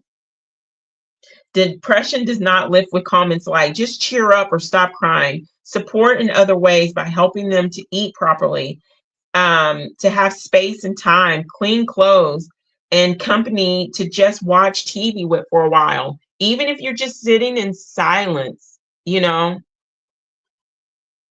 try to meet their physical needs as much as possible. Good food, sponge baths, reading out loud, whatever they might need to keep functioning. Taking care of household, family matters so they don't have to stress about those things. Like if y'all have children, maybe you can be keeping the kids away from your significant other for a while and letting them have a movie, letting them have bath time, whatever. Let's see. Sorry. Haven't been doing comments, but we're strong to this cause. What did it say? Stronger together. Oh, this is so beautiful. Okay. Journaling is good when I'm done, when I'm alone. Okay. The significant other needs to recharge often. They need guidance as well as how to live with depression as a support person. They need to make sure they care for themselves and get away periodically for their own self-care. Kindness and understanding goes a long way, but also helping them to help themselves. Getting them outside for sunshine. Be kind and gentle. Remember above all that that a spouse's depression usually has nothing to do with you. And you shouldn't feel hurt or take it personally. Keep telling them it's a bad day. That doesn't mean it's a bad day forever. Sometimes your spouse just needs to be held, just needs a listening ear and different intimacy other than sexual intimacy. Be patient, kind. These people keep saying, be patient and kind. Do not assume that you are the reason for the depression. Do not take it personally. Be encouraging and encourage them to get the help they need to get better. Listen, don't judge. Accept that there will be times where circumstances trigger. And I think that's hard. I'm going to say this: when you have people in your life, and I'm not even just talking about a spouse or whatever, that don't understand that take what you're saying or going through so personally. I had somebody a couple of weeks ago while I'm in this thing, close to me, that took it very personal. It's not personal. Let's see. What depression look like as a friendship? Kind of the same thing. They're saying they all feel like they're a burden. Make them feel or reassure them that they are not a burden. They all think that they're unworthy to even have friends and may reject your kindness because they don't know how to receive it. Be a reassuring friend. It's kind of the same thing as even with the partner. So they don't, even with the partner, your friends, they're scared of being a burden. They feel unworthy of support and their friends' love and kindness. Like we've mentioned before with the partner, sometimes they need a safe space to just be or talk about their depression. Sometimes they need you just to hear and not to respond. Let's see. Let's see. Okay. I think we're almost done. Oh, social withdrawing and isolating themselves from friend groups, from activities. The same with the spouses. The same with the spouses. Make them feel comfortable, show them kindness, and be gentle and understanding. Wow. Let's see. Here we go. Oh, if we are we, they wouldn't have to work so hard. Okay. Thank you, Discard. Discard. I can't remember the last time I was held with love that wasn't a child. Boom. Man, I'll leave that there. Okay. So we talked about that. I'm going to bring up some natural remedies just a little bit, talk about some natural herbs and some essential oils. And I'm going to say this, non-medical advice. I'm going to be bringing up some herbs, talking about there's a few herbs I'm going to mention that are quite strong. If you have any questions, please talk to your primary care provider or pediatrician for your child, your children, because I am not a medical professional. Okay. And just listening and working in the background. Oh, much love, Maria. Glad that you're here. Don't give love, they just take it. Exactly. And if you ask to be held or I need a hug, why? I totally understand that. Making butterflies. Totally understand that. If you have depression, having an unsupportive partner while you're in deep depression mode, especially if you're in a mode of self-deletion, is like probably one of the worst and hardest things. And you really have to dig deep within yourself.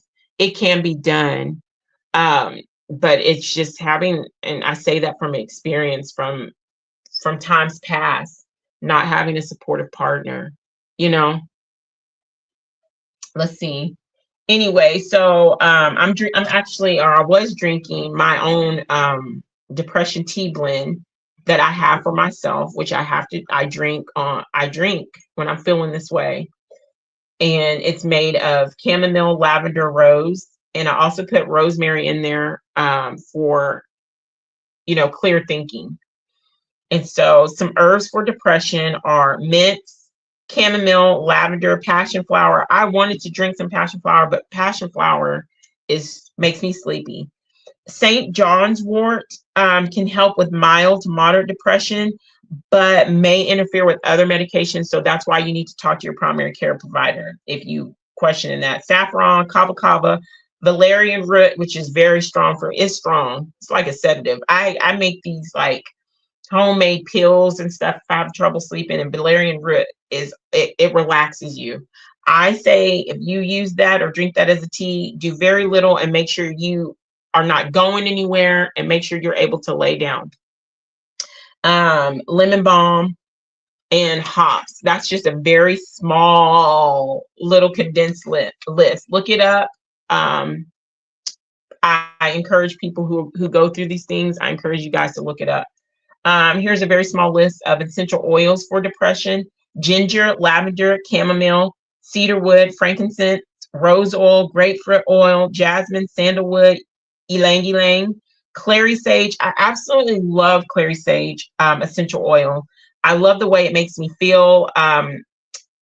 I also use this clary sage for mental clarity, and I make these inhalant things for different reasons. One for depression, another one for lucid dreaming, another one for stress calmness. I make them for my children for whatever reasons that they need. Sometimes my 4-year-old gets upset and gets overwhelmed. I have a blend specifically for him, and he knows where to get it. And I'm teaching him, and he's learning how to work through his emotions. And if he needs to cry about something or work through it, that's what he does. And he'll go grab his inhalant thing, sniff it, and go, "Mommy, I'm ready to talk. I'm calm." So I make that for myself, my dad, and then I make it also for a very special loved one of mine. That's who I've ever made it for. Also, tangerine, wild orange is really good for essential oils for depression. And you can use these in a variety of ways. You can add a few drops to your bath. You can add a few drops to your diffuser. Can I speak tonight? Sound like I've been drinking. You can also make the inhalants, like I just said, by mixing them together, more than one. You can actually just open up like cedarwood and just smell it, or open up lavender and smell it, or you can pour a couple of drops on a cotton ball. What I also like to do, you can get your favorite carrier oil. By carrier oil, I mean like an oil like coconut oil, castor oil, which is also good for parasites too. Sweet almond oil or olive oil, and you can actually use that and massage that into your skin. So we are just about finished. We are at the quotes, guys. I have gone over 3 hours. I've never had a live where I've gone over 3 hours. I feel, I don't know. I feel like powerful. I don't know. We're strong in our powers. It's limitless. They just made us forget. Exactly. Level plane. And yes, drains. Much love always. It's fake, not real. They're hugs. I'd rather not have it. I'd rather not have it. I said that too. Don't give it. Oh my gosh, Renee. Oh my gosh. Beautiful day. I am so happy to see you, mamas. Much love to you. I hope you're doing good. Yes, I love clary sage. It's one of my favorite essential oils. Exactly. And naps too. Oh wow. Oh my goodness, Renee, you just made my day. You know what oil I'm getting fond of as I grow older? I used to hate patchouli, but patchouli is magical in so many ways. And for physical ailments, for deepening your inner knowing abilities and stuff like that, I'm really falling in love with patchouli oil. Lavender. Oh my gosh, I'm so glad to see you, Renee. In my diffuser. Ah! Mm-hmm. There we go. We'll get there together. So glad I didn't miss this one. I hope you're doing good too. I am. We're talking about depression, girl. I'm having a moment, girl. I was crying. You know how I do, Renee. But being here with everyone is beautiful. It was very powerful. I hope you have a chance to go back and watch it. I'm really glad that seeing you here, Renee. It's been a minute, and I'm so glad you made my evening. Okay, I have to blend it with with other oils, but I'm falling in love with patchouli oil. Yes, yes, yes. Let's keep going, baby steps. That's right. Making butterflies. Thank you, Farah. You guys are beautiful, going back and forth. Thank you. I'm glad I did it too, because I almost did not. The way I was feeling, I almost did not, but I'm really glad. Okay, here we go. We're at the quotes. Let me take one more sip. The last bit of sip of my tea. Okay. It's not always the tears that measure the pain. Sometimes it's the smile we fake. And these have to do with depression, okay? A human being can survive almost anything as long as they see the end in sight. But depression is so insidious, it compounds our vision that it is impossible to ever see the end. That's a quote by Elizabeth Wartzel. Some people I have who quoted and some don't. Keeping a lot to myself because it is hard to find someone who understands. I don't think anyone really understands how tiring it is to act okay and always be strong when in reality you're close to the edge. I know what it's like to be this way, to express to your loved ones you are not okay and be completely ignored, or have them say you have an attitude problem. You know, I know what it's like. She hurts and she cries, but you can't see the depression in her eyes because she just smiles. The bravest thing, oh, I put this on my community post because that hit me hard. The bravest thing I ever did was continue my life when I wanted to die. That's a quote by Juliette Lewis. It is very hard to explain to people who have never known serious depression or anxiety the sheer continuous intensity of it. There is no off switch. There just isn't an off switch. Behind every sweet smile, there is a bitter sadness that no one can ever see and feel. That's a quote by Tupac Shakur. Okay? Tupac. People cry not because they are weak, it's because they've been strong for far too long.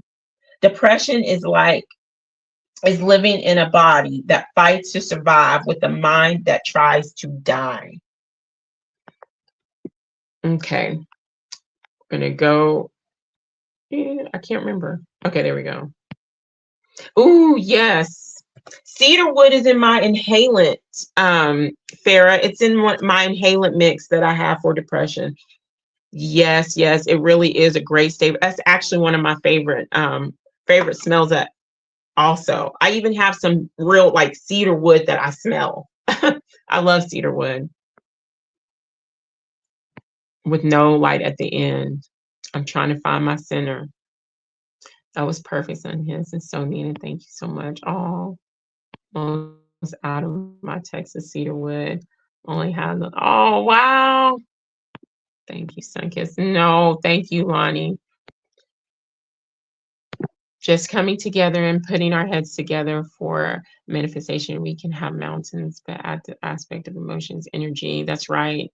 Like Ian said earlier, energy and motion and this feeling of love.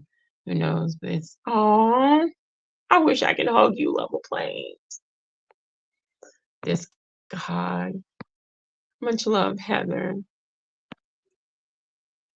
Oh, wow. I didn't know that, Renee. I'm going to try that. I'm going to try that. Thank you, Renee. Thank you, guys. And if y'all have a suggestion with oils or herbs that work good for you, please put it in there because I didn't know that, Renee.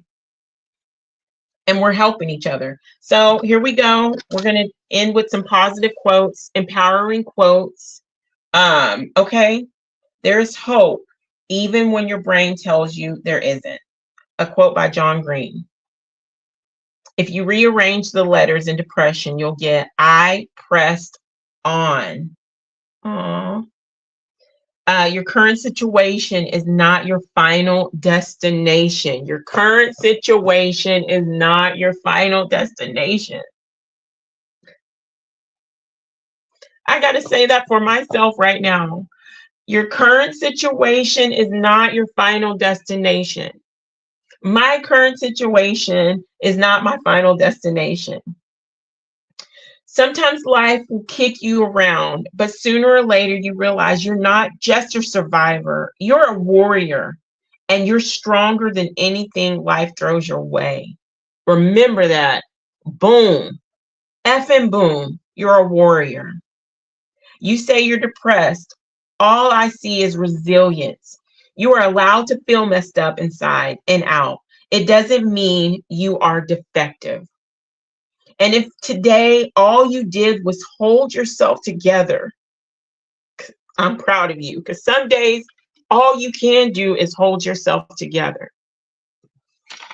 Here are a few depression coping statements, and then we're done.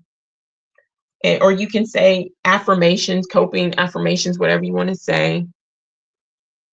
I take one step at a time. I am learning to take each day as it comes.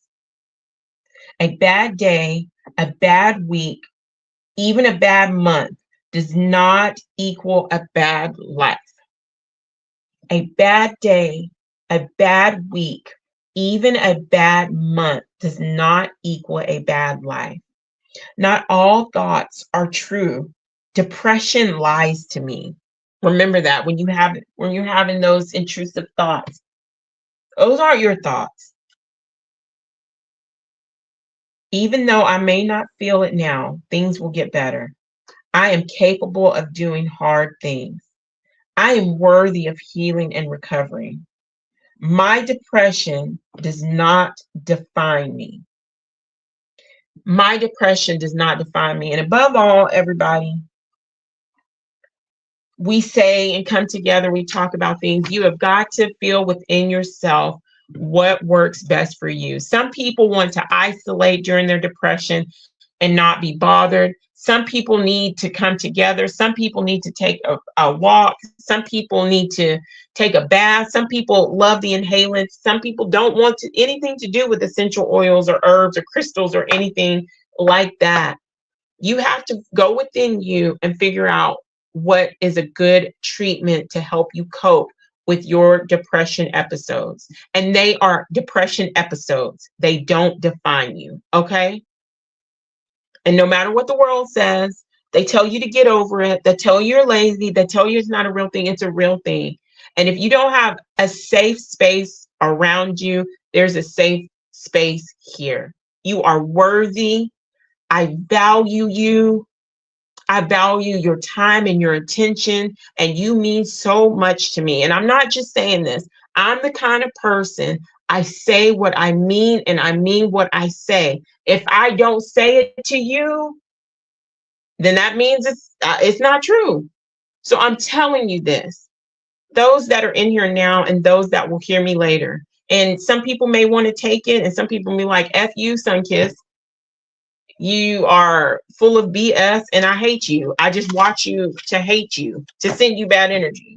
You need some self-love too. Those people that do that, you need some self-love healing too. That's real. But for those that receive it, you matter. You matter to me. You're precious to me. Y'all have helped me so much along my journey when I was in depressive states. Some of y'all will send a comment literally, and I'm in a moment or I'm sadness or whatever, I'll check comments and bam, bam. And then I'm crying with gratitude because I needed that energy. Or sometimes y'all just may send an emoji. So you matter. You're doing something and you're making changes energetically with yourselves and with people all around this plane. Definitely with this Texas girl here. Okay. I'm going to figure out what the next live is going to be. I don't know. I want to talk about trust issues. A lot of us seem to have that. Definitely going to keep talking about the matrix. And this is just because we did this topic of discussion is not over with depression. I still hold on, guys. There's still articles that I want to go over with dealing with self-growth, dealing with fake people, dealing with people who are worth or not worth your energy, dealing with relationships like partnerships. Some of us have relationships, some of us don't. Some of us have gotten out of relationships. Some of us are just starting relationships. Some of us are like, to hell with relationships. And when I say that, I mean, partnerships in whatever form. So I think that that's beneficial. And I also want to talk about domestic violence. I know a lot of people, I'm going to go through here. Oh, much love. Much love, much love. I love these quotes. Damn, man, hard to do sometimes. It is hard to do. People need to know that these things are happening and people need to be nicer to that triggered individual. Yeah. Self-love is a must. That one. Depression is a liar. Yes, it is. I can do an open panel later tonight, if not tomorrow. Oh, I will definitely try, Lonnie. Especially if you do it tonight. Tomorrow I got to go into town and it's a whole day of grocery shopping, my word. Let's see, getting out in the desert and burying my feet in the sand. That's one of my things that helps. Oh, thank you so much. Thank you guys. But I definitely want to do something on domestic violence for those that are interested. And I don't know, I'm going to figure it out. If y'all want, leave me suggestions on things that we can talk about. If ever anybody, I always feel like I'm just hogging up here talking, but if ever anybody wants or feels comfortable or able to come up, just shoot me an email and I'll send you the link. But it's no big thing. I love communicating with you guys in the chat, and we're just going to keep going and growing for now. And right now, in this very moment, I have to say my mental health is so important and something that I can't push on the back burner, and that's like my main focus. And so I have to think about that. And so I kind of have to push everything else aside, because if you this is how I feel. As we're growing and learning these things within the matrix, if your mental health is not right, if you are drowning in sorrow and no outlet and everything else, it's not going to do you any good knowing all these truths. I feel like it's going to depress you even deeper. You have to take care of you. And so I'm at this point where I'm just going to, this weekend, especially, and this week, focus on myself, give myself some self-love, however the form that it may be for me. I'm going to get off of here, take my bath with some essential oils, and I'm going to watch a movie. So do what is best for you guys. Thank you guys for being here for over 3.5 hours. We have broke a record here. This is the longest live I've ever done.